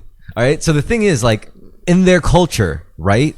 Like it wasn't just like being okay. It was also a point of honor and shame. Like for example, their religion was set up where if we were from different villages, right? And you did something to offend me, like on purpose, or maybe something, just a drinking session got out of hand and you said the wrong thing. In my religion, in our both religion, it's like, if I don't wipe you out in your whole village for dishonoring me in such a way, for killing my brother, and people killed each other like quite often over like random like resource things, like pigs or cattle or fucking, I don't know, like resources like land or something with money. Like if we come into a disagreement and you accidentally kill someone in the heat of the moment, that creates like blood feuds. And in our religion, it's like, if I don't wipe you out and rape you and pillage your whole shit, I'm not gonna go to Valhalla. Like the gods are gonna laugh at me. The gods are gonna think I'm weak. The gods are gonna think I'm not fit for like the afterlife. I have to do this. Did you play Assassin's Creed Valhalla? No. It's so fucking good. Can I spoil a tiny bit? Sure. So pretty much, you know, like the Assassin's Creed, we have the Isu, and like they made us, but some people have Isu blood, and that's why they can do the assassin shit. That's who the assassins are. Yeah. Well, pretty much, you are an incarnation of they were Isu, so like all those gods were aliens, pretty much. Like we're a race that exists. Yo, Ubisoft is a psyop, dude. They know some things and they're fucking with us. So you have the soul pretty much of Odin, and you don't know it. You don't know you're Odin. Like you were Odin in a past life, and like at some point you go against yourself. Yo, you know what I did play? I played Assassin's Creed. Odin's calling you weak for not doing it the right way and not doing it and like not killing for the right thing, and you're just like, no, I don't need to listen to you anymore, and you like abandon that part of yourself. Well, that's to me. That's just Odin becoming someone. Odin deciding he doesn't have to be his old self, and Odin deciding he could be this new person. Honestly, ultimately. However, I also played Assassin's Creed, the Greek one. Yeah, Odyssey. That was a cool one. I like that. I like doing all the gay options. I like how they let. What did you like better, Odyssey or Valhalla? I guess Odyssey. I've had more fun with Odyssey. Valhalla is just too long and drawn out, but doesn't have enough interesting stuff in it. Like there's so many different storylines, and like you go to different places and talk to the different jarls and do missions for them. It's a whole like different storyline, and like I don't remember any of the characters. Well, that's the pretty cool thing is like being the soul of Odin. That's fucking nuts. I like the Assassin's Creed that were really Assassin's Creed games. I don't like the RPGs as much. Origins is actually my favorite out of the RPG ones. Dude, I think the new one, Bayek is fucking badass. The Japanese one is so funny. Everyone's just so mad about the guy being black. The black guy. Yo, the best part was in the trailer that Ubisoft released. Like what they showed the ninja character fighting, right? And whatever, it was like Japanese style, whatever. And then they showed the black guy fighting, and they started playing like rap beats to it. And I was like, oh no. Wait, they did that in the game? No, in the trailer, in their official. God, oh fuck Ubisoft. That would have been like that, but that was so. Used to say this game is made by a multicultural mix of different races, religions, and blah blah blah who made this game, and now it says like this, and then like different sexual identities and genders and you know things like that. They're like so like trying to be woke all the time with their in the beginning of their game. It's slop, dude. There is they have to because they do like there is racism kind of in the games, like old school racism, but like. There is all that kind of stuff. Like it's just realistic. The games are made to. It's not realistic. The ones because the RPG ones aren't realistic. But before that, it was Ezio, the one in the Middle East at first, and then the Ezio trilogy based in like the 1400s in Italy, in Roma, and then you had Assassin's Creed, Black Flag pirate game. That was not as realistic, but it was really good. But no, Black Flag was probably I heard historically realistic. I heard Black Flag was the best Assassin's Creed game ever made, pretty much. It's one of the best games ever made. It is fucking beautiful. It's so good. It sucks because whenever I play it, it triggers. Like I hate using the word trigger, but if anything makes me think about drinking, it's that game. I've never played that game so. That game, I'm a pirate, for fuck's sake. I like to be immersed in a game. You know. Some games are hard for me to play without thinking about like I want to like be like have a drink while I'm playing this. So that's why when we were in the car, like you understood exactly what I meant when I said like pirates knew the world, kings only knew their kingdom. Like pirates are the ones who actually you just feel really intertwined with the character in that game, and like it goes from like it's like an Assassin's Creed game, but it's also a pirate game at the same time. Like it does the best of both, and there's never been a game that simulated pirating as well as that game did. Yeah. You never played it? No, I never played Black Flag. Oh my god, this is the best one. I played a lot of Ubisoft games over the years. I played Division 1 and 2. I played fucking Watch Dogs 1 and 2 and Legion. Those are good games, Watch Dogs. You would like Watch Dogs. I mean, Yeah, you I would, probably would. I think you would like. It would be like a movie to you. You'd be like, "This is a good movie." My you know? dumbass, guess what game I started playing again? What? I bet a lot of people, if they are watching, would guess it's Pokemon. fucking Skyrim again. Oh, Skyrim. You never fucking see. Every once in a while, he just draws you back for some reason. You play it, and it's really once you. People say, "Oh, there's always new things." There is sometimes, but you pretty much did it all, and you know what's gonna happen. You know, you just do it in different ways all the time. You're a creature of habit. But then you always fall back into wanting to be a stealth archer because it really is the most viable, easiest, best way to play it. And when you're faced with certain things, you're like, I can go up and hit him with my axe and shit and use magic. But really, when you're in a tough situation, you like crouch, dead, sneak attack, and it's like, oh man, I could just. It's like it just makes too much sense to do it that way. You know, Fallout works the same way. Like when you have that one perk, like the sharpshooter perks maxed out with the silenced 10mm pistol or the silenced I never pistol. played that. I always did rifles in every one of them. Well, Fallout, Fallout 3. Wait, you did rifles in Fallout? Fallout 4. You mean? Yeah. Yeah, because Fallout 4 is like just like fucking Skyrim. Did you ever use? Isn't as much of an RPG as it is an action adventure game. Not the same with Fallout. Those older games were fucking real RPGs where they have life-changing choices all the time and huge dialogue options. Wait, you don't know what Skyrim is fucking not an RPG game at all. Yeah, I'm saying like you did Skyrim as a stealth archer, right? You never used the silencer in Fallout and see it was like the same thing. I barely know. I always just did rifles and Fallout 3 at least and Fallout I'm New saying Vegas. you've used the VAT system, right? Yeah, I use a VAT, but I use like rifles. I never really did snipers and stuff. I just use rifles most of the time, or whatever gun. In the older ones, you fucking use whatever gun you picked up, man. Most of the time, until like halfway through the game, you're scrounging for shit. Fallout 4 just hands you shit right off the bat. I hand you fucking power armor.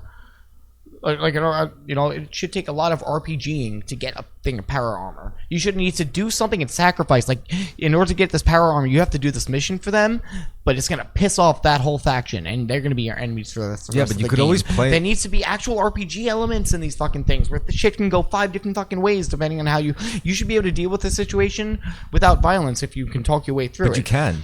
Not in Fallout 4. Yes, you can. There's speech checks in a couple of places. You can't beat a main boss by talking them out of it. Yes, you can. I mean, there's cases where you can, yeah. No, you can't. You have to follow through. You have to follow through with the storyline, or you won't go through. No, what they'll do is like, if a story. Trust me, if you played Fallout 3 or Fallout New Vegas, if you played New Vegas, you'd realize what a fucking RPG is, man. Fallout 4 has some RPG elements, but it's still an action RPG. Oh well, yeah, I can't disagree with that. And I mean, it's still an action adventure game. I mean, what they'll do It's a lot of gunning and looting. All right, so the new Fallout games, what they'll do is they'll still have. It's not really an RPG element. What it is really, it's like they'll put you in a situation where it's going to end in violence. So like, let's say There's some RPGs, yeah. Like, well, let's say you go to kill the main boss, but then you don't have to kill the main boss, but they'll put you in a situation where it's like, okay, so if you don't kill the main boss, then you have to go and kill the guys who sent you to kill the main boss. So either way, you have to kill somebody. And that's frustrating because you're right. That's not real RPG. That's just binary choosing. That's just like, all right, at the end of the day, it's like, who do I want to kill? Yeah, like Morrowind and Oblivion and Fallout 3 and New Vegas. Like, there's like, you talk to different characters trying to find, and there's like 10 different dialogue options sometimes.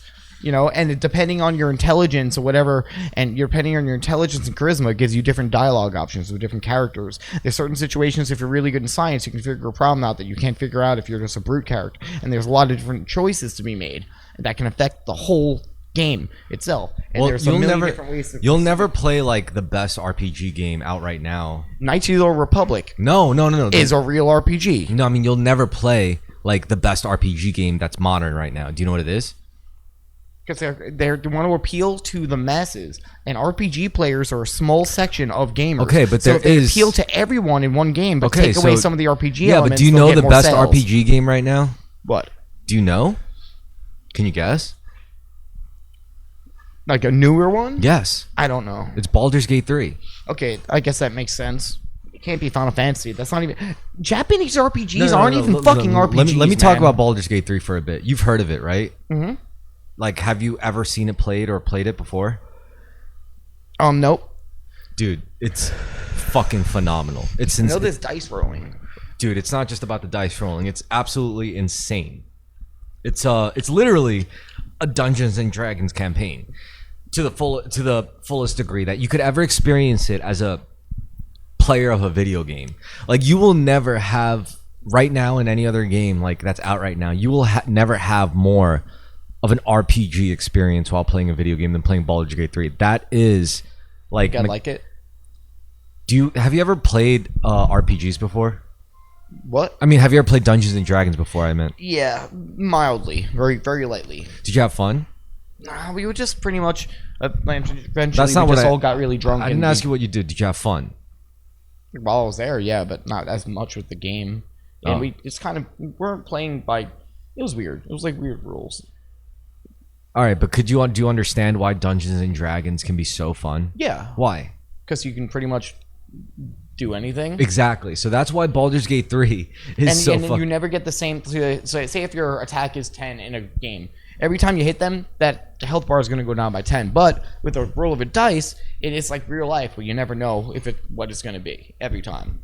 So there's always that chance too. Like, am I going to take this chance? Or do I have a high enough chance to make this risk? You could do the way the mechanics are set up there, it's RPG elements because very like, turn based and like kind of like roll, like you said, like dice rolly. It functions like it's not like Grand Theft Auto free. It's not like Red Dead Redemption where you just walk around and do whatever you want. Because the thing is, you have to manage shit and you have to manage your steps. Everything's like counted. Now the thing is, like, when you the game kind of allows you to do weird shit. For example, like let's say there was this item in one of the quests that you have to get near it and you are able to pick it up, but when you pick it up, like you get sapped of all your magic and everyone around you does too. So you don't want to like keep it. You're not supposed to take it with you. You're supposed to like carry it through up to some through area, put it in a place, and that's the key, and then you get to go through. What you could do is you could keep it and then actually take it with you, and then you could fight a boss. And if you have a character that's good enough of a thief, they could like sneak, and you can make them spend moves to get there if they have the movement counters, enough movement like attribute, like speed, I guess, to be able to like go that many spaces. They could place it in their pocket, and suddenly like that boss is nerfed, and they can't do anything about it. Like you could do shit like real RPG shit like that, And it's like the stuff you could only think of in like a Dungeons and Dragons campaign. Like, oh, let me pet the dog. It's like, could I roll for it? Yeah, and then you roll for it. Oh, sorry, the dog exploded. Like it's like what? Yeah. Shit like that, or it's like the best thing. The one of the best things about The that. one good thing about Skyrim is there is times when like you don't know what's going to happen every time you play because there's a lot of random events that circulate around each other. So you might be talking to one character in the mission, and all of a sudden something else is prompted to some other guy comes up to you and gives you a letter or something, or a dragon flies up ahead just at that moment while you're trying to do another quest, and it becomes a whole nother thing with the dragon also and that other character. So there are a lot of random events like a real world. That's what I think keeps Skyrim fresh. Also, you never played The Witcher. No, Witcher 3, right? Also, when you loot something, every time that chest is different. Have you ever played The Witcher 3? Yeah. Yeah, I didn't get into it. I didn't like it. Really? I didn't. How far did you get? I don't know, but I didn't like how you had, like, a character, I like RPGs, like, you had to play a character still. I like RPGs more when you create your own character. Yeah, you're spoiled. You can't stand to have a character made for you. People feel a Republic, you make your own character. You make your own character in Skyrim, Oblivion, Morrowind, for all the Fallout games. That's a real, that's a part of you're playing a role. That's why Japanese RPGs, they're not RPGs. They're just turn-based games. There's barely any RPG element in Final Fantasy. You can't change the fucking ending. You go and you fight Sephiroth at the end. And you follow your Cloud. And Cloud's going to do Cloud things. You don't choose how Cloud feels or how Cloud acts. You don't react to things. You need to be able to react. You need to be able to choose how you feel about it, not the character saying, oh, that makes me angry. Let's go do this. You have to be like, no, I don't care. I don't want to do this. And you get to choose the power of choice and how you react to your environment. When you're playing Final Fantasy, you're just Cloud. You're not putting yourself in there. And that's the thing I like about RPGs. Yeah, but it still tells like a beautiful story. Like, I have trouble doing the bad thing in RPG. It's like a part of myself is in that character now. That I'm like, I can't, I could get all this gold, but I would have to do something like really fucking horrible. Don't you think the linear ones still tell a beautiful story? Oh yeah, they're not bad, but to call them RPGs, they should just call them like turn-based, or something else. Because you're not playing a role really. Like Super Mario RPG. That's not a fucking RPG game. It's fun, but it's not an RPG game. It's just a turn-based Mario game.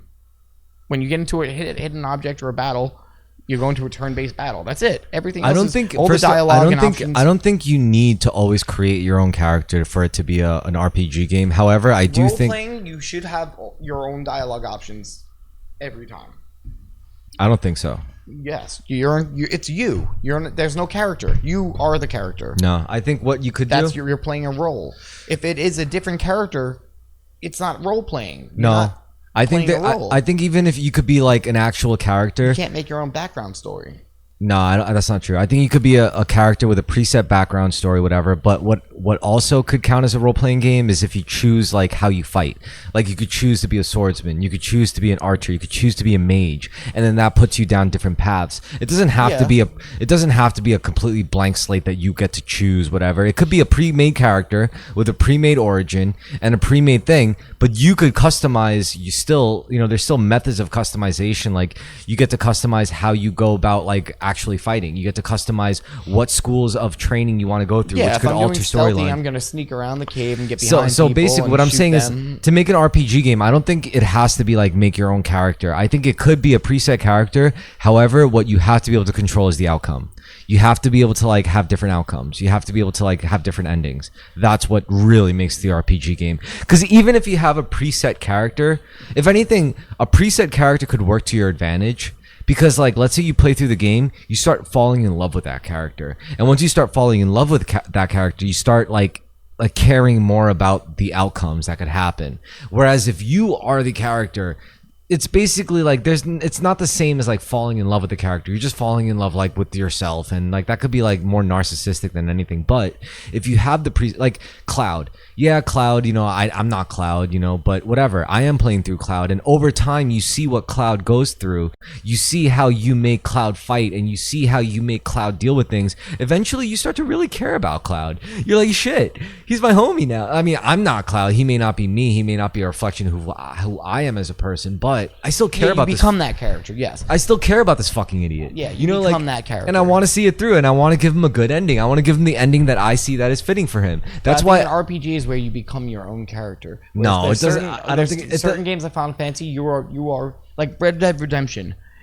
First, like when I played Red Dead 2, I'm like, I have to be this fucking character. I don't even like. And as I played, I started to become him, and like feel the way he feels, and that's what I like about that game. It makes me become Arthur Morgan. Yeah, because you got to eat like Arthur Morgan. You got to drink like Arthur Morgan. Him. You're feeling, and all of a sudden, when somebody hurts him, it's like they hurt you.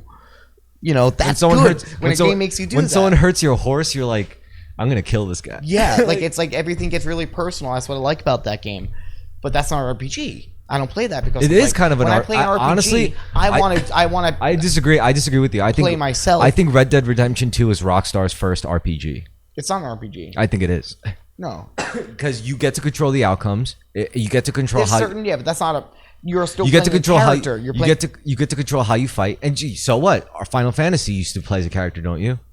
I don't consider that a real RPG though. That's just a turn-based combat kind of. It's just a game. What about The Witcher 3? I guess getting to choose your magic slots and stuff like that's RPG elements.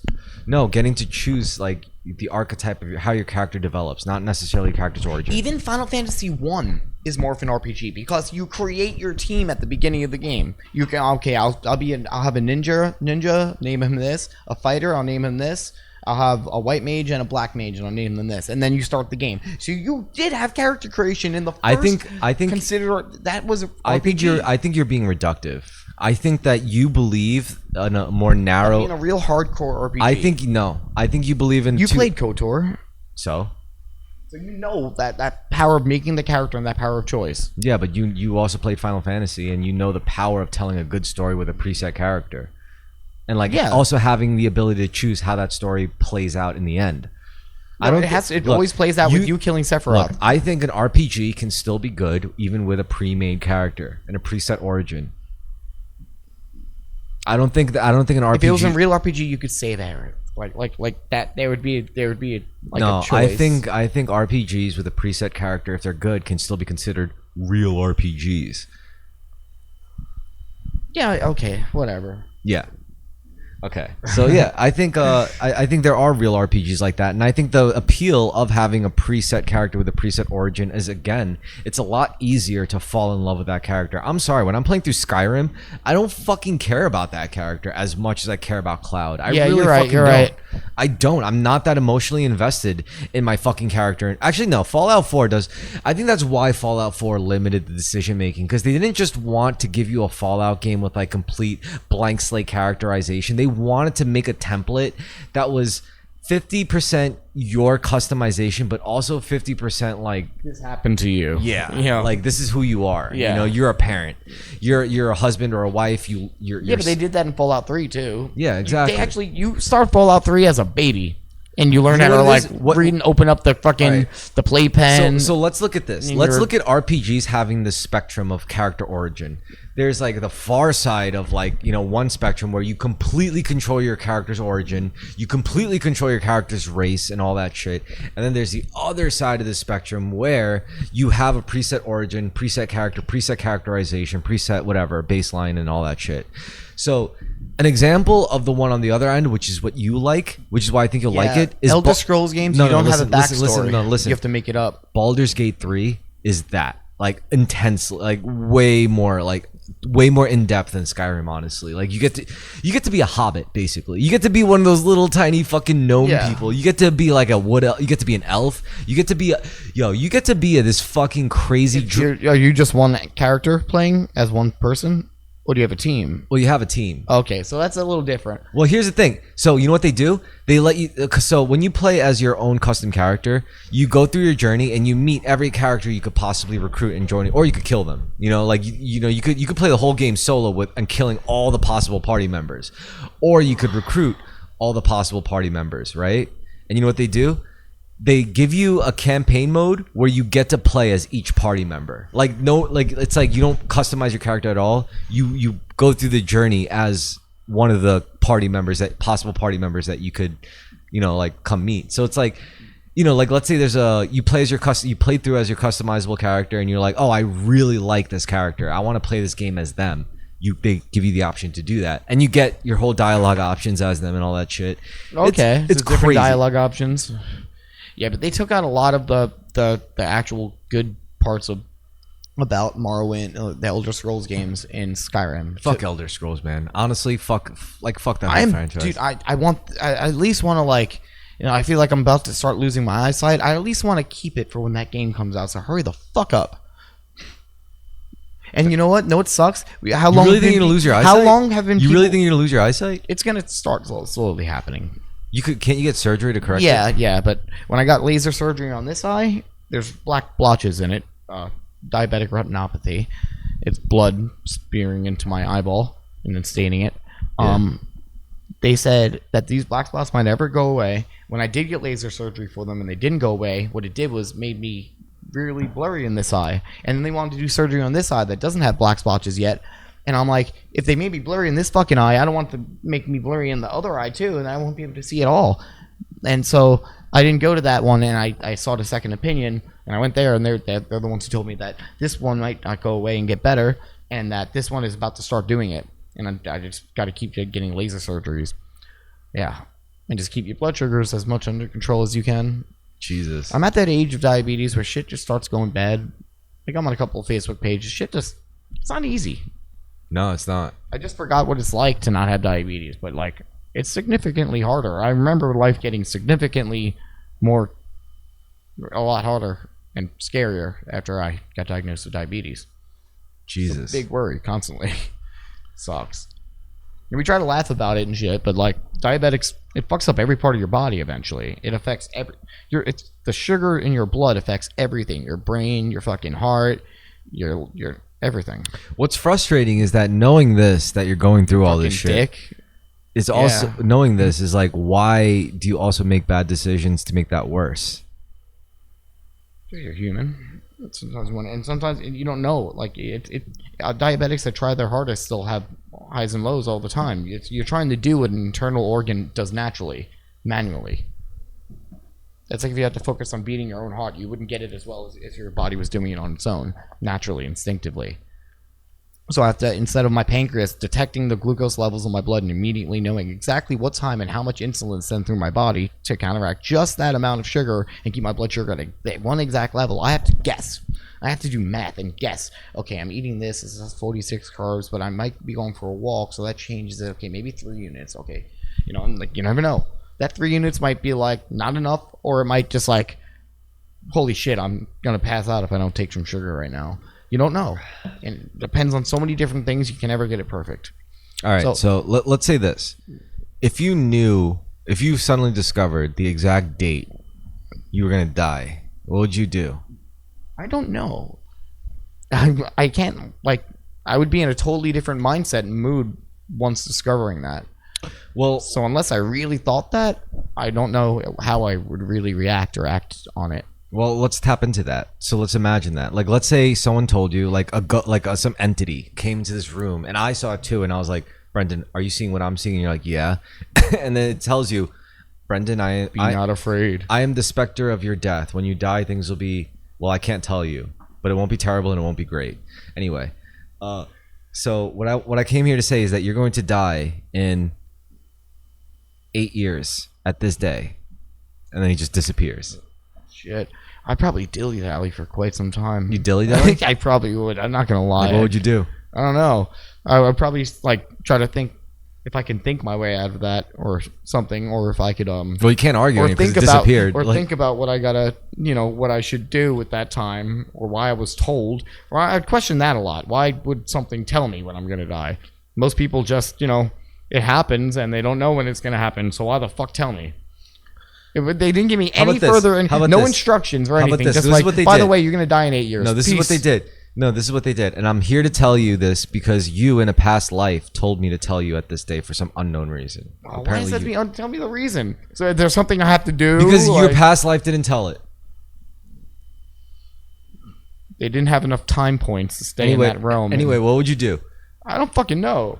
Would you play more music? Would you write more? I don't know. I don't know how I'd feel about it. I wouldn't know what my emotional state would be if I really believed this. Well, just imagine its reality. I don't know if I'd really completely believe. Why would I believe that thing? I'm just saying. I'm just saying. The fuck was that apparition? Let's say you just knew it was telling the truth. Let's just assume you were intuitively able to tell it was telling the truth. What would you do? I'd be like, why did that happen? Okay, that doesn't just happen all the time. I'm not asking like what like why. I'm just saying, what would you do? I'm seriously. This is how my brain works. I will just sit there and go why without doing shit about it. Really? Yeah, I do that a lot in life. For how long though? For how long? I don't know how I'd feel about that. I'm gonna die in 8 years. I don't know. I got some years to spare. I'm stupid like that. I might just stick around for the first few. Just I don't fucking know. I don't know what I'd plan. I don't know how I'd feel. What would your heart tell you to do? It's like telling me how I'm gonna act if I got wasted right now. I'd say I want to act like this, but once it hit me, I would act it. If all those emotions from that or whatever I'd feel from that would definitely change my complete perception. All right, so then let's break it down. So I don't know. Let's break it down. I'm thinking as somebody who doesn't think they're gonna die in 8 years. All right, here's what worries if they'll die next here's year. Here's what I think a man should get if he discovered that knowledge. He'd want some good pussy, some good food, and some good drugs. If you could get no. That's completely. So you're not thinking about what you could like leave the world or do to the world and make it a better place before you die. Instead of redeeming yourself, you're just gonna go into a bunch of debauchery and pleasure, and just fall down the rabbit hole of self fucking indulgence. That's not a way to live. That's why the human race was all fucked up. Because we're like, just me. Pussy, sex, pleasure, unlimited pleasure. Actually, you know what? You're right. Because the way that's why capitalism exists. The way that's why we're all going to die. Listen, you're right. The way I'm thinking about it is like... the way I'm thinking about it, if I found out, like, one of my friends... I just want to come over and over and over. Fuck everyone else. No. And that's most people. Most people just want to fucking... come and feel good and just fucking get all the good shit, all the nice shit, and that's it. They're not thinking about like, what can I do for the world? How can I help someone else less fortunate than me? No one thinks that. They're just like, what can I fucking get? They're not paying me enough. Fuck them, and I need some fucking pussy. Okay, no, it's in most people's heads about their own problems. No, here's the thing, because the thing is, I was thinking about it from the perspective of giving what I could give to another man who was going to die in 8 years, and I would want to give him good pussy some good food and good drugs. But you know, fair enough. Like if I was actually in that position, maybe I would just say, you know what, I don't even care about pussy, I don't even care about good food, I don't even care about drugs. Maybe I would think, yeah, I care more about leaving something. You might just go sit on a fucking mountain somewhere and meditate until you become enlightened. Like, fuck, man, I gotta get out of this mess before I'm reborn again and this shit happens again. You know what we would, how you react. Brendan, how existential different? crisis. How different is that than the guys who discover it's like, oh, I'm gonna die in 8 years, and then they go to church like every Sunday to get right with God before they die. You know, it's like it's the same thing, right? But It's I've thought about like sometimes like I've fantasized about like finding out like, oh, the doctor's like, you have like 1 year to live, and I'd be like, well, if I just go ape shit and just party a shit ton for this last year of my life and just go fucking crazy, what am I gonna ruin my life? I got a year left. What is it going to kill me? Come on, no. Like I might as well, right? But that's completely like selfish too. It's like I'm just like, fuck y'all. I'm just gonna go get into some shit until I die and just try to enjoy the rest of the shit. You know? What's wrong with that though? Can you really deny a person? It just shows that? the most human reaction is selfish. That's what the problem. With I mean, the can world. you deny a person that? Selfish Can you is just sit fear. there and call them selfish, knowing That's that fear. I just want to suck as much out of life as I can before I die. What's wrong with that, Instead though? of trying to add to it, you know, they say in the enlightenment, somebody who plants a tree that'll never see, you know, that'll never grow in its time. That's like enlightenment, you know. You're Okay, not thinking you know about what? what you can get. You're not disturbed by like material things and pleasures and shit. But what if I'm not saying I can Brendan, achieve this. listen. You're talking from a perspective of a person who hasn't felt they've given that yet. What about people who did give that to the world and then they got their fucking like their news, like a Breaking Bad situation. Yeah, you know, Yeah, like, that is. You're right. That is. Yeah, Yeah, like he got cancer. he did his shit, you know, and then what? He's like, what, fuck it, I'm making meth. Like, what did he get for it? What did he get for his whole like his job was literally uplifting the youth, and then he got fucked for it. And guess what? It's funny because he like ruined his whole fucking family's lives. It killed a bunch of people. Ruined a lot of people's lives, man. I watched it. I was on meth when I watched that show, so you know I was paying attention. But you know what? I will say this: he did so much good in his previous life. Before that, he's at zero basically when he dies. And what more could you ask for to be at zero? No, but at the end of it, he's like, he doesn't regret anything. Yeah. He's like, I enjoyed that shit. I enjoyed like being a complete cunt. For the last couple of years. Because he did everything. He not only was he a complete cunt, but he was also a fucking dedicated He teacher. also And left a bunch of people in turmoil. Like he killed his fucking brother, his fucking mom, his wife, and his kid are all fucking shell shocked and fucked up for the rest of them. Nobody's ever gonna be the same after what he tore like a tornado through people's lives, like a psychopath, like completely selfish. Like fuck you. But like he started like he at least wanted to be cool about the shit. He was a little timid at first, but then as the episodes go along, as the seasons go along, he's just like he gets off on being like a bad guy. okay, Brendan. First of all, that's an Kills that bitch in her sleep and then lies to him about it. He just fucking... What he did to him, he got locked up in a fucking thing with a bunch of meth addicts Okay, as a slave. yes, the show, yes. All right, listen. That first of all, that show is an extreme He ruined example. everyone's lives. Brendan, that show is an extreme example. Yeah. What about the story of a guy? I'm not saying the story exists in a show. I'm just saying, imagine the story of a guy who lived a pretty decent life, except it was very reserved. He decided to not go after the girl when he could have and let his boy have it. He decided to not go after the promotion, knowing that his coworker who really needed it more. That switch. Whatever. And then he got that diagnosis, and he decided not to go crazy, not to sell meth, he just decided, you know what? I know I'm gonna die next year, so I'm gonna quit my job. I don't give a fuck who has what to say about it. I'm gonna go to Bermuda. I'm gonna go to fucking this place I've always wanted to go to. I'm gonna live out the rest of my life and spend the rest of my savings until I die. And that's very selfish, and I'm not planting any trees that I'm not gonna see. However, like he lived his whole life as a good guy. Like he helped his friends out. He did right by people. He self-sacrificed. Can you really blame him for being selfish? No. And you really can't blame a lot of people for anything, you know? Like, we can judge a lot of people, but everyone has their fucking reasons for changing or doing the things they fucking did. You know? I'm just saying, like, you gotta let people be selfish when they know when they're gonna die. Yeah. So I give you permission to be selfish when you know you're gonna die, because I think, like, honestly, like, I have a lot of like fucking complaints, you know, not complaints. I would say like a lot of disagreements with like how, you know, you go about things, but like I still think at the end of the day, like, you're the most trustworthy person. I still want to leave something good back. At least Brendan, know I did something. Can you just let good. me finish? I just think that you're still the most trustworthy person in my life. Like, I don't think I know, like, as fucked up as you are, I don't think I could trust anyone with my life as much as I can trust it with you. I think you are the most trustworthy person. I mostly have a conscience. No, like you have a pure heart, like purer than mine by far. Nobody has a fucking pure heart, dude. No, you're definitely in the pure. It's like, you know, the Kotar spectrum, like, you know, very very light and very very dark. You're not all the way right, but you're pretty high up there. Okay, I can take that. That's a good analogy.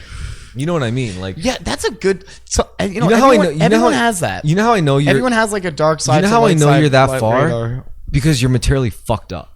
Because you're fucked up, like body, mind, but your soul is so intact. Like, you sacrificed your body and mind so hard to have that soul strengthened. I mean, it came at a terrible cost, you know, in terms of your existence in this world, but you won't regret it in the afterlife. I don't think you won't regret this in I don't know how much I believe him, but I watch him anyway. The NDE, near death experience people. Yeah, you're gonna have a good life. And everyone review. says that, like, they go through a life review, but like, I don't know if this is just. But then they go. You're gonna have a good life review, man. You're gonna have a really good life review. And they say like something about, it's like, yeah, we chose to come here and chose certain like challenges because it strengthens our souls and shit like that, and like it strengthens our energy and the whatever fucking. I guess it feeds it, but like, I don't know. I don't fucking know what to believe. You're gonna have a great life review. Yo, speaking of NDEs, you want to hear something crazy? I've been kind to a lot of people. Yo, I had an NDE, but do you know? I had a fever of 120 degrees and I flatlined, and they had to put me in a tub of ice so that my body would cool down enough. So, do you know? But the thing is, like, I almost died from a fever. So that I was literally dead. Now this happened though. That didn't happen to me. This happened when I was 6 years old. Now I hate that because I can't remember it, because I heard NDEs are so significant, like psychologically, but I think I can't remember any of it because I was so fucking young. Like I don't. Or you went unconscious. When you're being unconscious is not the same as dying. You can become no. I was in the hospital when I was literally in the hospital when I flatlined. I was like in the emergency. Not everyone has an NDE, you know. Yeah, but I was like a little kid. You know, even if I did have an NDE, there's no way I would have remembered it. You know, imagine like, you know, because the way people describe the NDEs, imagine a little, like a 6-year-old kid walking, like, it's going to just explode their brain. They're going to be like, what? They're going to forget it. I remember the nightmares I had when I was 7 when they were operating on my testicles. Like when I was under, at some point I remember having nightmares, and it was the giant sword from Super Mario RPG, and it was like cutting through my ball sack in the dream. That's crazy. Somewhere being unconscious, I must have felt something going on in my body, because it reached somewhere in my consciousness and I had a dream, and you're not supposed to really dream when you're under, but I was a hard kid to put under, so I don't know what the fuck happened there. I remember one part, I waking up and feeling a hard pain and then screaming and then putting a mask on me, and I went back to sleep during it. Like, I don't know, it was a weird fucking experience. Wait, why did they operate on your testicles? I hadn't ascended, so when I was younger, sometimes I'd feel my ball sack and they'd be one testicle, sometimes they'd be two. And so I went to the doctor every once in a while, and a guy had to pull my nutsack out and feel the testicles and what was there, and sometimes they'd be one down and sometimes it'd be up. And they're like, it's fine, sometimes this happens. So sometimes your testicle's not screwed down there the right way, and it can float up into your stomach. And that's what mine did. One day it didn't come back down, and they did an x-ray, and they're like, this is going to cause a blood clot and kill him. So they had to cut me open and then bring my ball back down into my nutsack from my stomach, because my testicle was in my tummy. And they had to pull it down back into my nutsack and stitch it there. I still have a little scar on my nuts. That's pretty sick. That's pretty awesome. I still got both my nuts, but I have a really low I make small comes. What do you mean? Like that doesn't affect your sperm count. It probably does, actually. Like I finished before, and they were just like, you know, when they should be able to see it, and they were just like kept going. I'm like, then they're like, oh, you finished? I'm like, yeah, I don't make a lot of cum. Like, it's not a lot. Sometimes it's not noticeable. Jesus Christ. But I know I can get somebody pregnant. What would you do if you got like somebody pregnant and you didn't know and they just had the baby? I don't know either. I don't fucking know. That would depend on what the relationship towards them is. Like a fucking immigrant Chinese lady. Like, how did this happen? Am I with this chick? You just met her at a tea shop, and you were like, oh, hello, and she's like, oh, hello, Yeah, okay, keep going. Oh, hero. And then I married her. She had me at hero. No. You were just like you pulled out your phone and did Google Translate. It's like, when do you get off work? And it's like,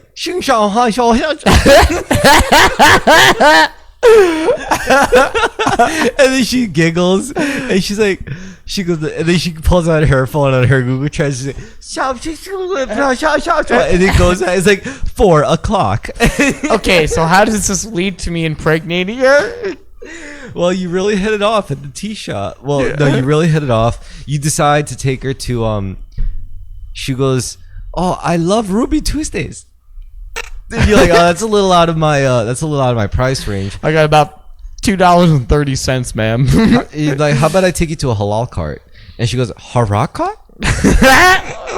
Okay.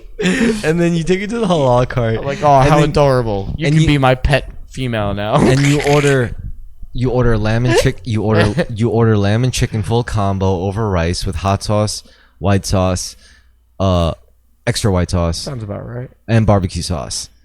And then they give you barbecue sauce. No barbecue sauce. All right. And they give you 2 forks. Yeah. And then you sit there, you're sitting on a step together, and she goes, pulls out her Google Translate, and she goes, and then on the Google Translate, I like your hat. And then you go in your Google Translate, oh, thank you, blah blah blah. I like, I really like your energy and blah. I really like your vibe and then it's like, this is actually not far off to something I would do. I've done this before.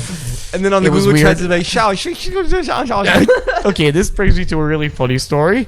While you're rolling that, I'm gonna say this. Oh, so I think I was getting addicted to opiates at the time. For some reason, I was in Egbert Park, right by the junior high school. And there was some random, like, Russian foreign girl walking around. And she had this big device in her hand. And she comes up to me, and she's, like, barely speaks English. And then she sits down, and I'm like, you want to hang? You want a cigarette? She's like, okay. And then, like, we're sitting there on the bench. She's like, where am I? Where do I go? What street is this? And I'm like... And I had to, like, talk into the translator, and she kept holding up the sun because she's, like, this Russian immigrant, and she has a solar panel fucking device that you have to hold up to the sun, and then it gets enough electricity, and you have to type in what you want to say. And eventually she's like, how much money do you make? And I'm like, I'm a messenger at the time. I'm like, and I type in about 300 a week. And she's like, she looks at it, and she's like, oh, she gets so fucking excited. Like, as if I'm rich or something. Like, oh my God, everyone in America's rich. $300 whole dollars. And she has no fucking clue. She's in for a big disappointment. But she was like, I don't know how she got here. But I convinced her to go to my house and get and eat dinner with my family. And it was funny. My uncle was there, and he was just like, oh, Joe, what did she say? Is she Russian? Oh, that's good because we're having Swedish meatballs today. It has nothing to do with fucking anything. But I just thought it was funny. And then she, like, lived on some house 2 blocks away. And I think it's a house where, like, immigrants go and they sit there, and I guess they eventually sell them into sex or some shit. Or put them wherever they... Because there's this is where they're fucking... A lot of the massage girls, the massage parlors are these, like, people who come here and they, they do this and they work at these places enough to get, like, a green card and stay in the country.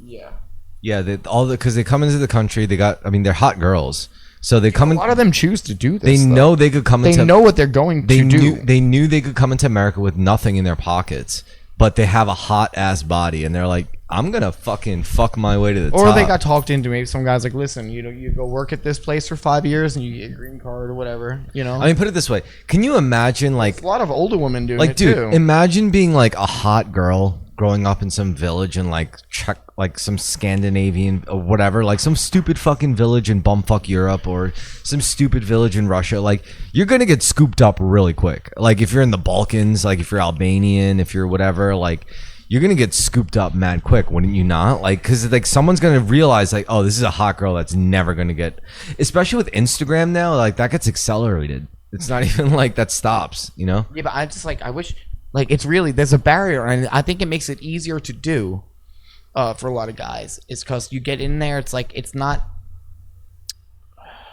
they don't speak English.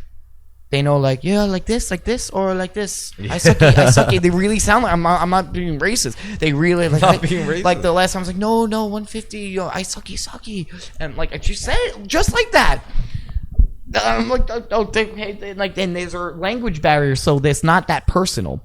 So it's easy to do it and not feel weird about it. Whether it was some girl who was like American was able to be like, hey, what's up? You know, it would be weird, and you'd feel like, am I doing something wrong right now? And you'd be able to be like, hey, are you okay with this? Do you want to be here? Do you want to be here? Like, you can't really. There's no time for that with an if the girl could speak you don't English, stop them and be like, hey, I just want to know, are you okay here? Do you want to be here? Did you choose this? Honestly, if the girl could speak English, she would probably be like, yeah, dude, whatever. Can we just like do this thing? Like no, they can't. No, that's not how you do sex work. You go into it, you show enthusiasm. Unless they want that attitude, you go into it with enthusiasm. That's a part of the act.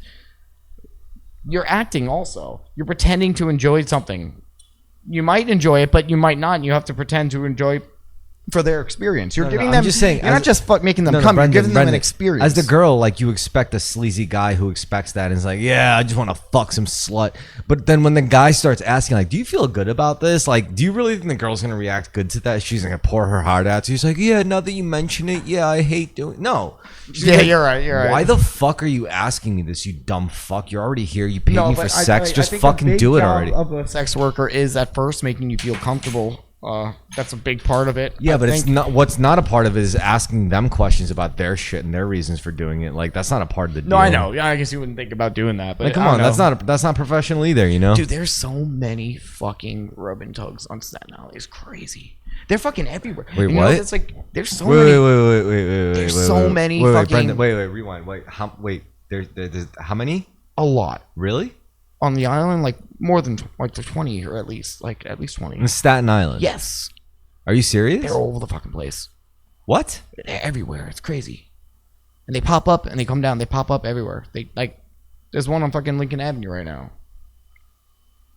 Wait, right by you? Yeah. All over Staten Island? They're all around. Look, it's like hidden in plain sight. It's perfect. Nobody looks at them. It's like there's a 7-Eleven there, then there's a pizza shop. In between that's a little building that says like salon, and ring the bell upstairs. And you never see anyone walk in or out for some reason. I've walked in, but you never see somebody walk out a lot of these places because they have to go through the back. This place you did walk out though. It was strange. But the places are, it's like, you don't know anyone else is there. Once you get there and they open the door, you're greeted with a woman immediately. They open the door for you. It's like this woman. It's like this like mildly dressed kind of woman is it's like she's the only person that works there. But you know, there's no way it's just this sexy woman who's about to like jerk me off or fuck me is the only one here. But you don't see anyone else. It's dark. And you're like, okay, you go in the room. And they just show you, and you just walk in. And you're like, okay, I come back. And they close the door, and like, you take your fucking clothes off. Really? And you like, they get like in there, everything. You take everything. And they off? get in there like, okay, yo, I mean, clothes off me, you know. I'm like, whatever, you know. And then they okay, get in your bed, you know. And then you give you a massage, and then they start like getting closer to your bum, and they just start you know, making it seem like they're inching towards it. You know, see what's happening. You know, you paid for. They make you pay up front. You know, you know, they make you pay. And then they, you know, give the jerky off, like, or whatever. Wait, you fucking pay for it. So there's a lot of these places. There's a lot of these places around. They're everywhere. Do you probably get one in like 5 minutes from here? Probably. It's probably open because it's probably open till like 2 a.m. at least. Do you think that's just like a Staten Island thing, or do you think that's like everywhere in the city? Everywhere. Really? They're fucking everywhere. Are you serious? Like it's like that? Like Staten Island? Like, and you know, I see them now. Now that I've been to them, I notice them. It's like if you never go to a candy store, you don't notice the candy. Like, if you never go to a candy store, you don't notice the candy stores. Because the thing is, like, you don't go to bars, you don't notice the bars. Because like, if you're a drinker like me, you notice every fucking nobody bar. notices it. Nobody. You're right. Like nobody it's talks hidden in plain about sight. It's like the TARDIS. They're like, how can you just leave the TARDIS in the middle of the road in the 1400s? Wait, how do you know they exist? Like, how do you spot them?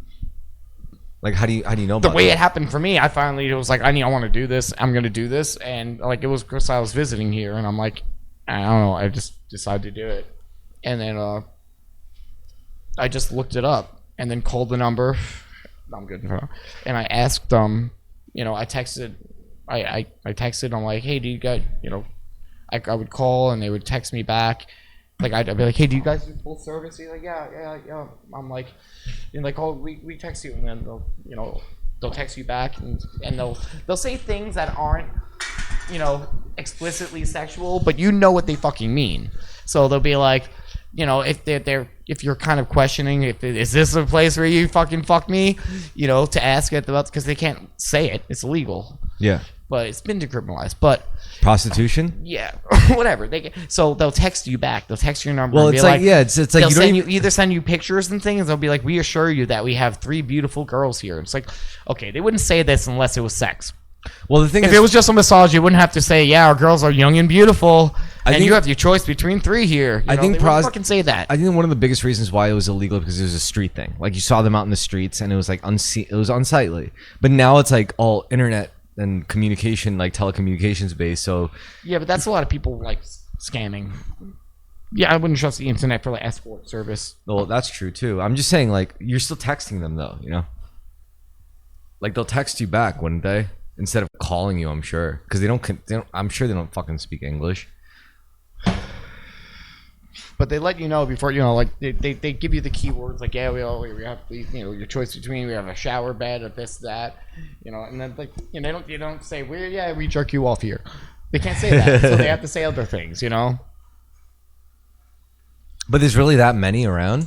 Yeah, there's like, I would say at least 15 on the island or something. I mean, let's call them what they are. They're brothels. They're straight up brothels. They're like, they function as like, yeah, but there's always whorehouses. I guess if you go a couple times, they can skip the massage. I don't know, but like it always. So are there like a lot of girls like in these places? I've only seen one. Every time I've walked into a place, which was twice, there was only one girl. They greet you and they bring you into a room. Everything is dark. They just bring you to a room. You go into this room. It's like dimly lit. Oh, so it's not like you see like a bunch of like dudes and like hey, whatever with girls, and it's you like don't see anyone else. It's like no one else exists there but you and that one female. Really? Yeah. But then I've heard they do sometimes. Like my friend went to one, and he told me that this was recently. Same one I went to. That he went so late, like almost 2 a.m. when they were about to close. So they wanted him to finish quicker. So they brought the other girl in there and they both jacked him off. Yeah, okay, fuck it. Yeah, 2 for 1 deal for you. They just both jacked him off. That's it. That's cute. That's a good. But they just wanted to get it done quicker. Oh, so it feels. Yeah, okay. Yeah. So, I don't know. This is interesting. I mean, okay, so should I be talking about this? Am I doing an illegal activity? No, I don't think so. I mean, I saw you do a bump on this show, so I don't know if I can know. Oh, well, I don't know. The way I see it, I mean, it's the world's oldest profession. The only thing I don't like about it is the whole trafficking element. But then again, it's like, I mean, it's so digital, like internet based now. It's like you can't stop it. No matter what you morally feel about it, like someone's gonna be doing this shit, whether willingly or not. And they're gonna be facilitating it on both ways, like for each other. And I'm like, I mean, again, like the reason why it was so dangerous before was because it was a street thing. Like you had it on the streets where your kids would like have to walk past hookers and shit, and you're like, this isn't nice. When did it become illegal? Because I know it was legal during like the pirate times. It was legal during it was completely legal during the Wild West. It's still sort of legal. When were they like, this is illegal and bad to do? Because it was just a thing that you did and nobody gave a shit about for a very long time. Everywhere in history. Honestly, I think it's only illegal in America. And we're like, yo, we shouldn't do this. I think prostitution in America is illegal because it affected so much. It's still illegal in Europe, right? Like look at Amsterdam and like all sorts of places. Like there's still like brothels are like pretty much like a normal thing in Western society, even Eastern society. They also legalize all drugs, and they seem to be doing pretty fine. I think the reason why it can't happen in America is because America's too like crazy about being partying. I really honestly do think. What do you mean? Amsterdam's full of debauchery. No, I mean people go to Amsterdam for a reason, to vacation, because it's full of no. prostitutes, alcohol, drugs, sex. You go down a certain downtown, it's fucking just debaucher. Yeah, but there's nothing holding America back though, because like even in countries like Amsterdam or whatever, they still have a cult. Like they're still Amsterdamian people. They're still, those people. Like they still have cultural roots to like hold them back. America doesn't have that. So when America goes into debauchery, there's no breaks. There's nothing like holding you grounded to any kind of like what, because America's a melting pot, right? It's every culture, every man for himself, pretty much.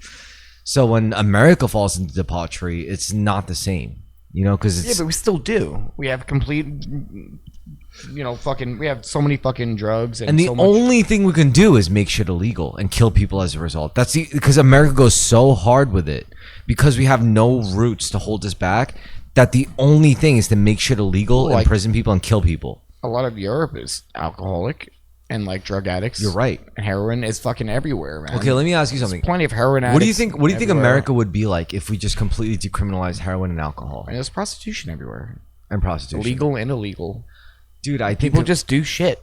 People just do people shit. Like, we can't get rid of pedophilia. There's going to be people that are just somehow just want to go fuck kids. And like, we could kill these people. We could put them away. They're just going to keep coming around. But people are still going to keep coming around. It seems to be like one aspect of humanity does that. And it's like, how do we fight nature? There's going to be, not a lot, but there's going to be a couple of serial killers that exist. There are people who just become fucking serial. And they're like, what could we have done? It's like, nothing, man. This just, shit happens. Shit happens. You got the fucking 0.0001% chance, and so it just so happened it was your fucking neighbor. Sorry, buddy. Kill this. No, I'm good for now. So yeah, it just happens. It seems to be something that just happens, and we could do something about it when it happens, but it's gonna just happen. Every once in a while, somebody's gonna be a child molester, and every once in a while, somebody's gonna be a serial killer.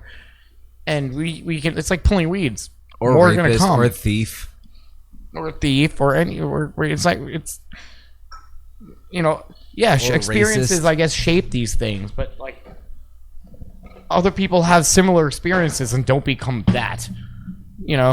Let's be like, why you're an alcoholic because your dad left or whatever. No, you bring up a good point. You're an alcoholic because you're an alcoholic. You bring up a good point. Now, here's the thing. Like, why is it that trauma makes some people stronger and destroys other people? Here's the thing. I think timing is very important. For example, when one person experiences one type of trauma at one point in their life, whereas another person experiences trauma at a different point in their life, it does very, very different things for them. For example, let's say they experience a trauma that's not that severe, but kind of severe when they're younger. They develop like psychological defense mechanisms, coping mechanisms a lot younger than the person who waits a very long time, just mildly inconvenienced. They're made to tolerate it until that one point when they get hit with the same thing that the person A got hit with, but much later. They're not equipped to deal with it because they're like, oh my god, like what the fuck is this? And then it destroys them because there's a lot more at stake when you're older. Now, I think timing. We're not in control of a lot of things, especially other people. It's like, we can barely control ourselves. What makes us think we can control human nature and every single fucking individual? Like, that's why it's crazy that people are depressed. Okay, antidepressants. Like that's just, it's not a cure-all. Yo, can I ask you something? You ever heard? Can't change the fact that some people are going to be fucked up. Can I ask you something? You ever heard of CRISPR? CRISPR. What's that? It's like this process. Well, I'm probably butchering it, because I'm drunk. But like, it's this process where you could edit your genetic expression, in a person. I don't know at what stage in life. I'm pretty sure like the younger, the more feasible it is. But like, basically, imagine like you take a person when they're born, or maybe right before they're born. You could make sure they never have diabetes, never get cancer, never have any mental deficiencies, don't have Down syndrome, like develop perfectly, right? What is this? Is it a practice? No, it's science. It's a genetic procedure. It's a scientific procedure. Wait, we can do that? Yes. For how long have they been doing this? Well, there's a lot of like controversy, ethical. So it's not being done yet in mainstream. It's a study they're doing. No, it's proven possible. It's just it's not ethically controversial. Because think about it. They're using what's it called, cells? Sickle cells. Not sickle cells. I was thinking sickle cells too, but no. Stem cells. Stem cells, yeah. No. Why did I think of sickle cells before I thought of stem cells? But I'm saying, think about it. Like you I'm the one understand. who needs a fucking new pancreas. You understand why this would bring up like many stem cells. You understand why this would bring up ethical concerns, right? Like this would be a very. Is it the Christians again thinking that fetuses are no. Dead fetuses are fucking conscious? Dude, it's a eugenics thing. Like imagine like, oh, autistic people are saying, what, you're trying to edit people so they'll never be like us? Or imagine like, you know, it's like it's literally like, oh, who gets to decide what a perfect human is if you could edit to that level, you know? So this is why we got to do this carefully, because a lot of things come, like moral things come into play. Now what I ask you is this. That baby's not conscious till it smiles at least once. No, so all right, first of all, let's go with the beginner stuff. Beginner stuff is asking, how do you feel about that? How do you feel about like being able to edit genes so you could edit out like diabetes and cancer and retardation and Down syndrome? Well, and for one, the companies that make money off of these things are going to try as hard as they can to lobby of course, against yes, this. you're so absolutely you have that yeah. opposition regardless. But how do you feel it on a moral? How do you feel it on a moral, ethical level? Like to be able to control that kind of on that level. Why wouldn't we want people not to be okay? born So you with support life-threatening diseases? So essentially, you support eugenics, where if we have an opportunity to be able to like edit these things, yeah, isn't that what fucking science is for? Yes, you're right. Yeah. Okay, so you got that quandary out of the way. Now the next thing I ask, right, is this is the scary part. Now that we know it's possible, what makes you think the government hasn't been doing this in secret? And there may be like literally armies of CRISPR babies like for multiple generations that are just bred to be like a black ops top secret elite super soldier. So they're creating life. It's easy to create life. We know that from science. They're growing people. You could literally make people out of test tubes. Like you can do that. They haven't done it. If they could do it, they would have done it. They do it. They do it. And that would be a ridiculous thing to want to figure out how to do, because we can already do that for exactly. one. For two. So Brendan, what makes you think they're not doing it it too much? What makes you think they're not doing it? Why would they want to make people? There's Brendan, already just imagine you're a secret organization that goes beyond governments, right? What would you not want? A top secret, like genetically engineered army of super soldiers. This baby is not gestating in a womb at all. It can, It's an artificial womb. But how about this? They could have done this for long enough where even the baby gestating in the womb could be gestating in the womb of a woman who was also created and bred artificially for this purpose. And also her mother could have been specifically chosen with the specific, like they could have done this for this many generations, you know, like imagine they tried, it doesn't work because the only actual way to give birth I'm is just natural, saying, because Brendan, a woman's soul, their soul has to intertwine with yours to keep you alive long enough let's to stay. let's just assume this happened, right? And there is living amongst us a generation, multiple generations of like CRISPR babies that are just genetically superior because all the fucked up genes have been edited out. Like they have 25 vision or whatever the fuck you call it. They have I haven't met these super people yet. I mean, all right, what if they do exist, right? And do you think they would be weird? Like, do you think they would really be like so like out of place in society? Like people think they would act like autistic. No, it's like, no, I think they would be normal. Like I think they would be fully savvy of, I think they would be charismatic. Yeah. I think they would have like awareness of culture. I think they would know good music, like good art. Like these people, like they wouldn't be weirdos. I don't think so. I think like if they did exist, they would be so good at blending in because they're that genetically superior. They're not about ego with their looks. They know how to play the game. Yes. Yeah. Yeah. Perfectly, because they don't give a shit about the game. Because they are bred for one reason. They're only meant to kill John Lennon. That's one of them. You know, like they're sleeper agents essentially. Let's look back in that guy's history. He's never been sick once. Holy shit. So this is the scariest part of CRISPR is like there's the ethical conundrum is if we normal people were given that, you know, power, it's like how would we use it? And B, the governments, like the black governments, like the transcontinental dark, you know, deep state government probably have been doing this for a long time. A very long time. Think about it. Like why wouldn't they? Why wouldn't they, Brendan? If they could, they would, yeah. Exactly. See, you know, if they could, they would. And they did. Because if I could think of this, if I could think of the benefits, they've thought of the benefits 10 times over. This is what makes me think, okay, if you feed a baby, they've done this. If you feed a baby and give it everything it needs to survive, right? Yeah. But you don't hold it ever, it will die.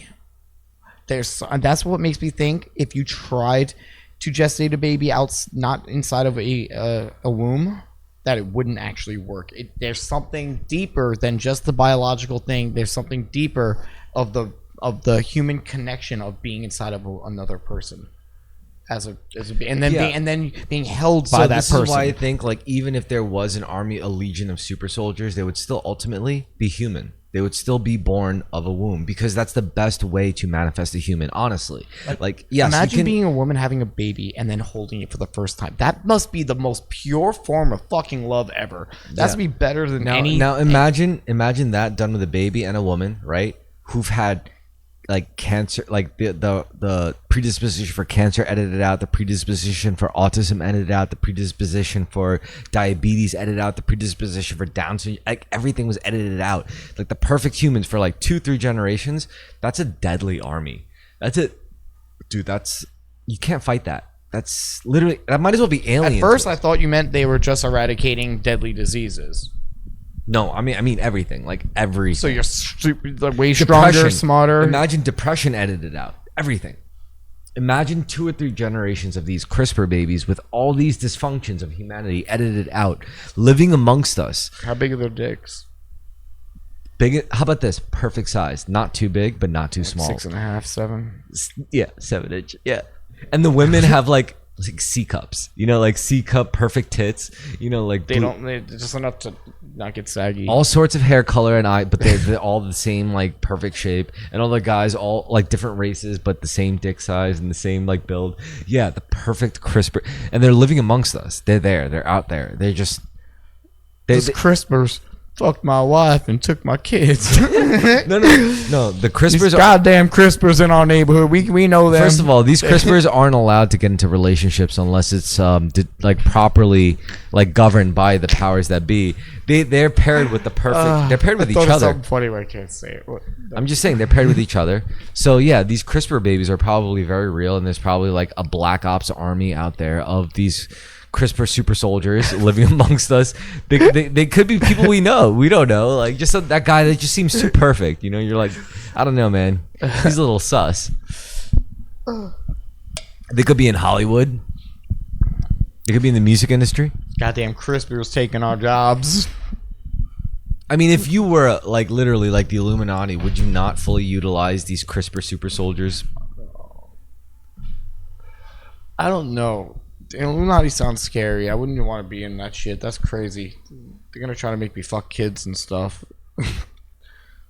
Fuck kids. Anyway, let's go back to as I finish this White Claw. Like take turns, give it to me up the ass while they wear white robes and chanting or some shit. Now we're at this point where, first of all, if you've listened by now, you should like and subscribe, and also comment if you would like to see Terrorisk Radio making a comeback. But also, I want to ask, Brendan, what are you most grateful for?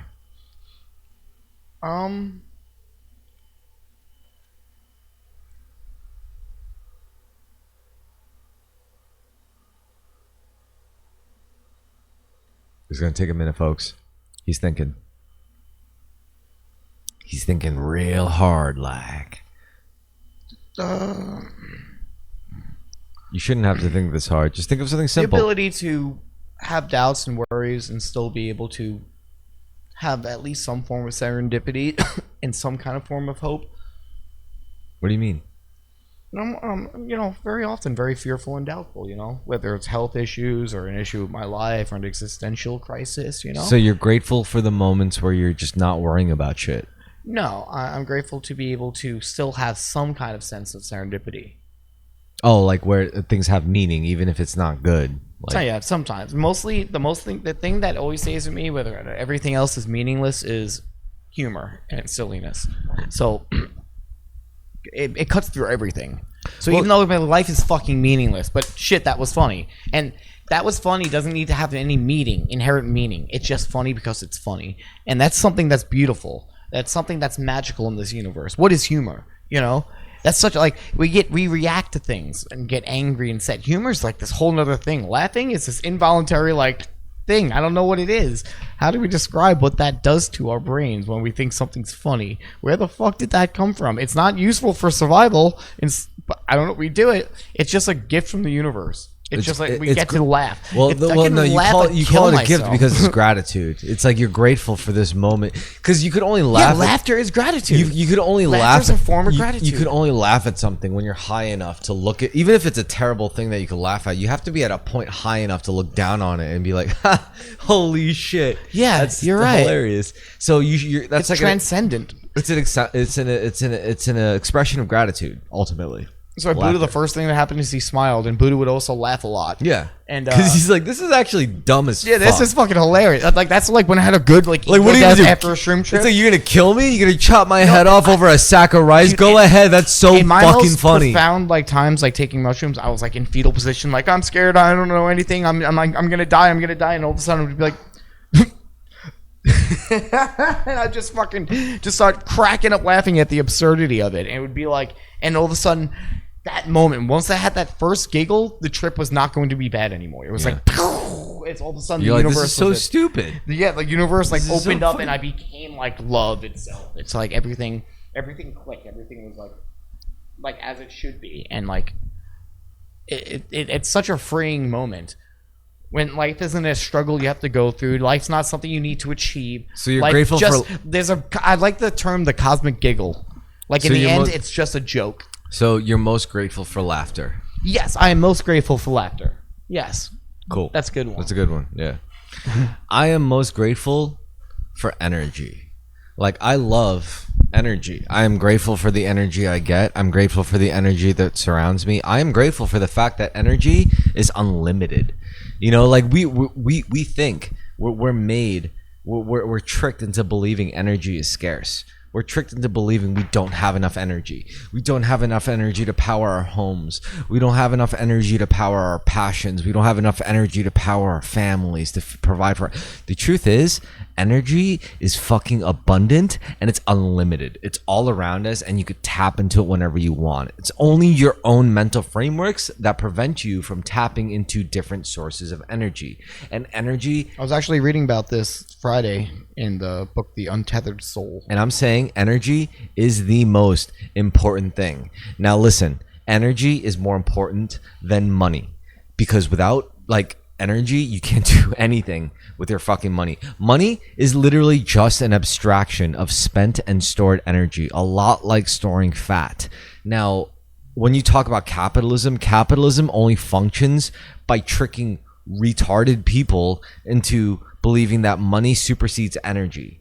That puts you in a state of energetic diabetes, you know, like where you can't store fat. You know, it's the same thing. Like, you know, once you, diabetes is, but one- whatever. once you, I'm sorry, I'm just saying, like, you can't process sugar in the, Yes. yeah. So what I mean to say is that, like, you cannot believe that money supersedes energy. No, energy is money is an abstraction of energy. Energy is the purest resource. And the real thing isn't about how to make more money, how to save your money. It's how to cultivate your energy and how to protect your energy. So yes, I'm most grateful for energy. Anyway, what were you reading about? Oh, there's a book I'm reading at our spiritual book club with my friends called The Untethered Soul, and it was just talking about that. How we either close ourselves off to energy or we open ourselves up to energy, but it's always there. And you open yourselves to things that drain your energy. Yeah, well, no, you drain your own energy and you let things drain your energy.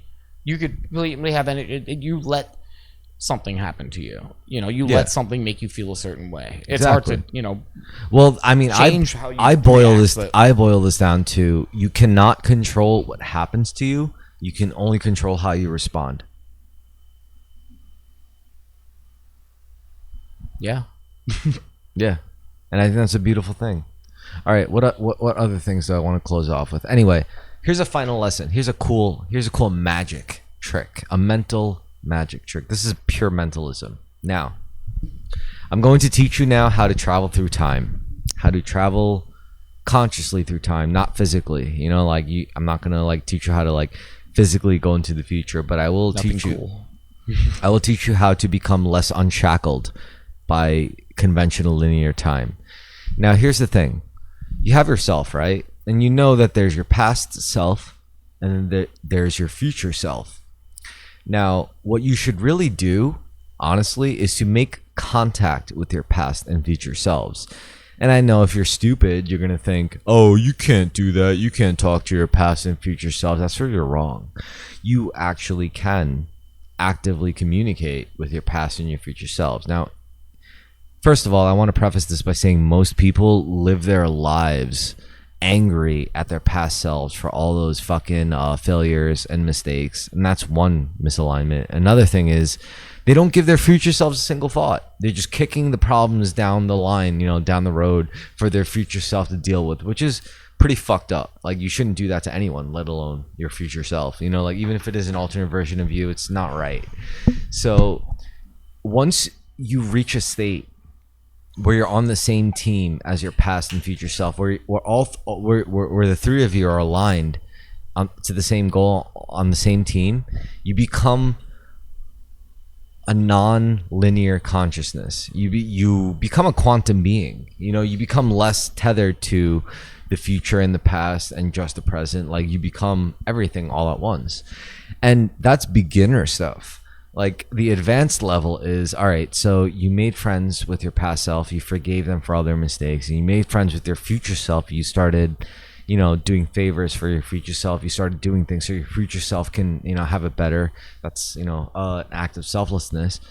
Once you do that, then you reach the next level, which is you realize, it's not just one future self, but all the possible future selves that you have contact with. There's the Brendan that ate ramen for lunch, and there's a Brendan that ate sushi for lunch, and there's I would never eat Brendan, the sushi. Yeah. Well, I guess there's Brendan that one of the parallel universes. I'm saying, yeah, exactly. This is what I'm saying. There's always a Brendan that did everything. Once that's the first level is just like past, present. Hook shot that one, and drag yourself to it. And this goes back to manifesting. Now, if you really want to manifest your reality, it's literally like what we're talking about here, making contact with your past self in a positive way. Forgive them for all their shit, support them, be like, I'm here for you, buddy, I'm here for you, past Brendan. Like, I'm like your spirit guide. And then you go to your future versions of you, all the different Brendans. Like, oh, there's a Brendan that's gonna eat this for lunch. There's a Brendan that's gonna smoke this cigarette. There's a Brendan that's gonna fucking smoke this vape. There's a Brendan that's gonna not buy this video game and do this instead. There's gonna be the Brendan that goes to the show. There's gonna be the Brendan that doesn't go to the show. Like, you're able to talk to all of these Brendans, and the more you talk to them, the longer you do this this whole timeline connection, the more powerful that bond gets, and the more of a magician you become. So it's like, that's when you come into contact with like more alternate versions of yourself. Eventually you become God. You become a god. You're like, I am not just who you see. Like, dude, think about it. Like, this is, this is real shit. Like, this is something everyone has access to. This is something everyone can do. Like, we can all do this. I've had plenty of people imagine themselves in a certain position and then get that, but I think a lot of people don't too. I've definitely imagined myself doing certain things, and it didn't go that way when I did it. But still, I kind of like the unexpected. Anyway, you're what I'm saying if is, I expect it, it's boring. What I'm saying is, your brain is like a radio, right? And how you think, feel, and act sets your frequency. That sets the station that you're tuned to, and whatever station you're tuned to, you're gonna go down that path of that reality. You're gonna become that Brendan.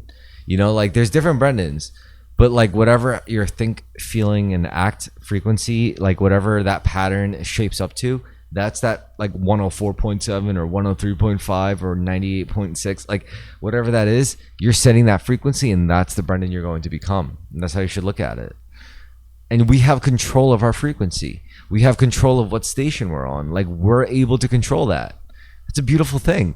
It's something to be grateful. And that's why I'm grateful for energy. Like, it's all energy, man. Energy is what fuels all of that. Is what fuels the ability to recognize that, to adjust that, to see that. The force. Binds everything together. Anyway, that's a beautiful place to end off this episode. Anyway, you got any closing statements? No, may the force be with you. May the force be. All right, my closing statement, as always, is remain aligned in mind, body, and soul. Make it so your mind, body, and soul are not at war with each other. Make sure your body is not into ingesting fucked up shit that's going to make your mind hate it or whatever and make you feel like bad, make sure your mind is free from just let go of ideas and thought patterns that make you feel like shit, you know? And also acknowledge that your soul is real. Your soul does not die. Once your body dies and your mind dies, your soul will go on with everything you've experienced in this life, and it'll just know. So what you should really worry about is what you can take with you after you die. You know, you can't take your money with you after you die. Or what you can leave. But you can't take anything with you after you die except knowledge and energy. But try to leave something good. Yeah, whatever. Try to leave something good. Don't leave anything bad. You're right. You know, I also believe in the camper's rule. Leave it how you found it. Anyone we remember in No, history is because they put something here. And Leave did it. Leave it better than you found it. Yeah. Yeah. That's the least you can do. Good night, everybody. Don't leave your shit on the floor. Leave it better than you found it. Don't fucking litter.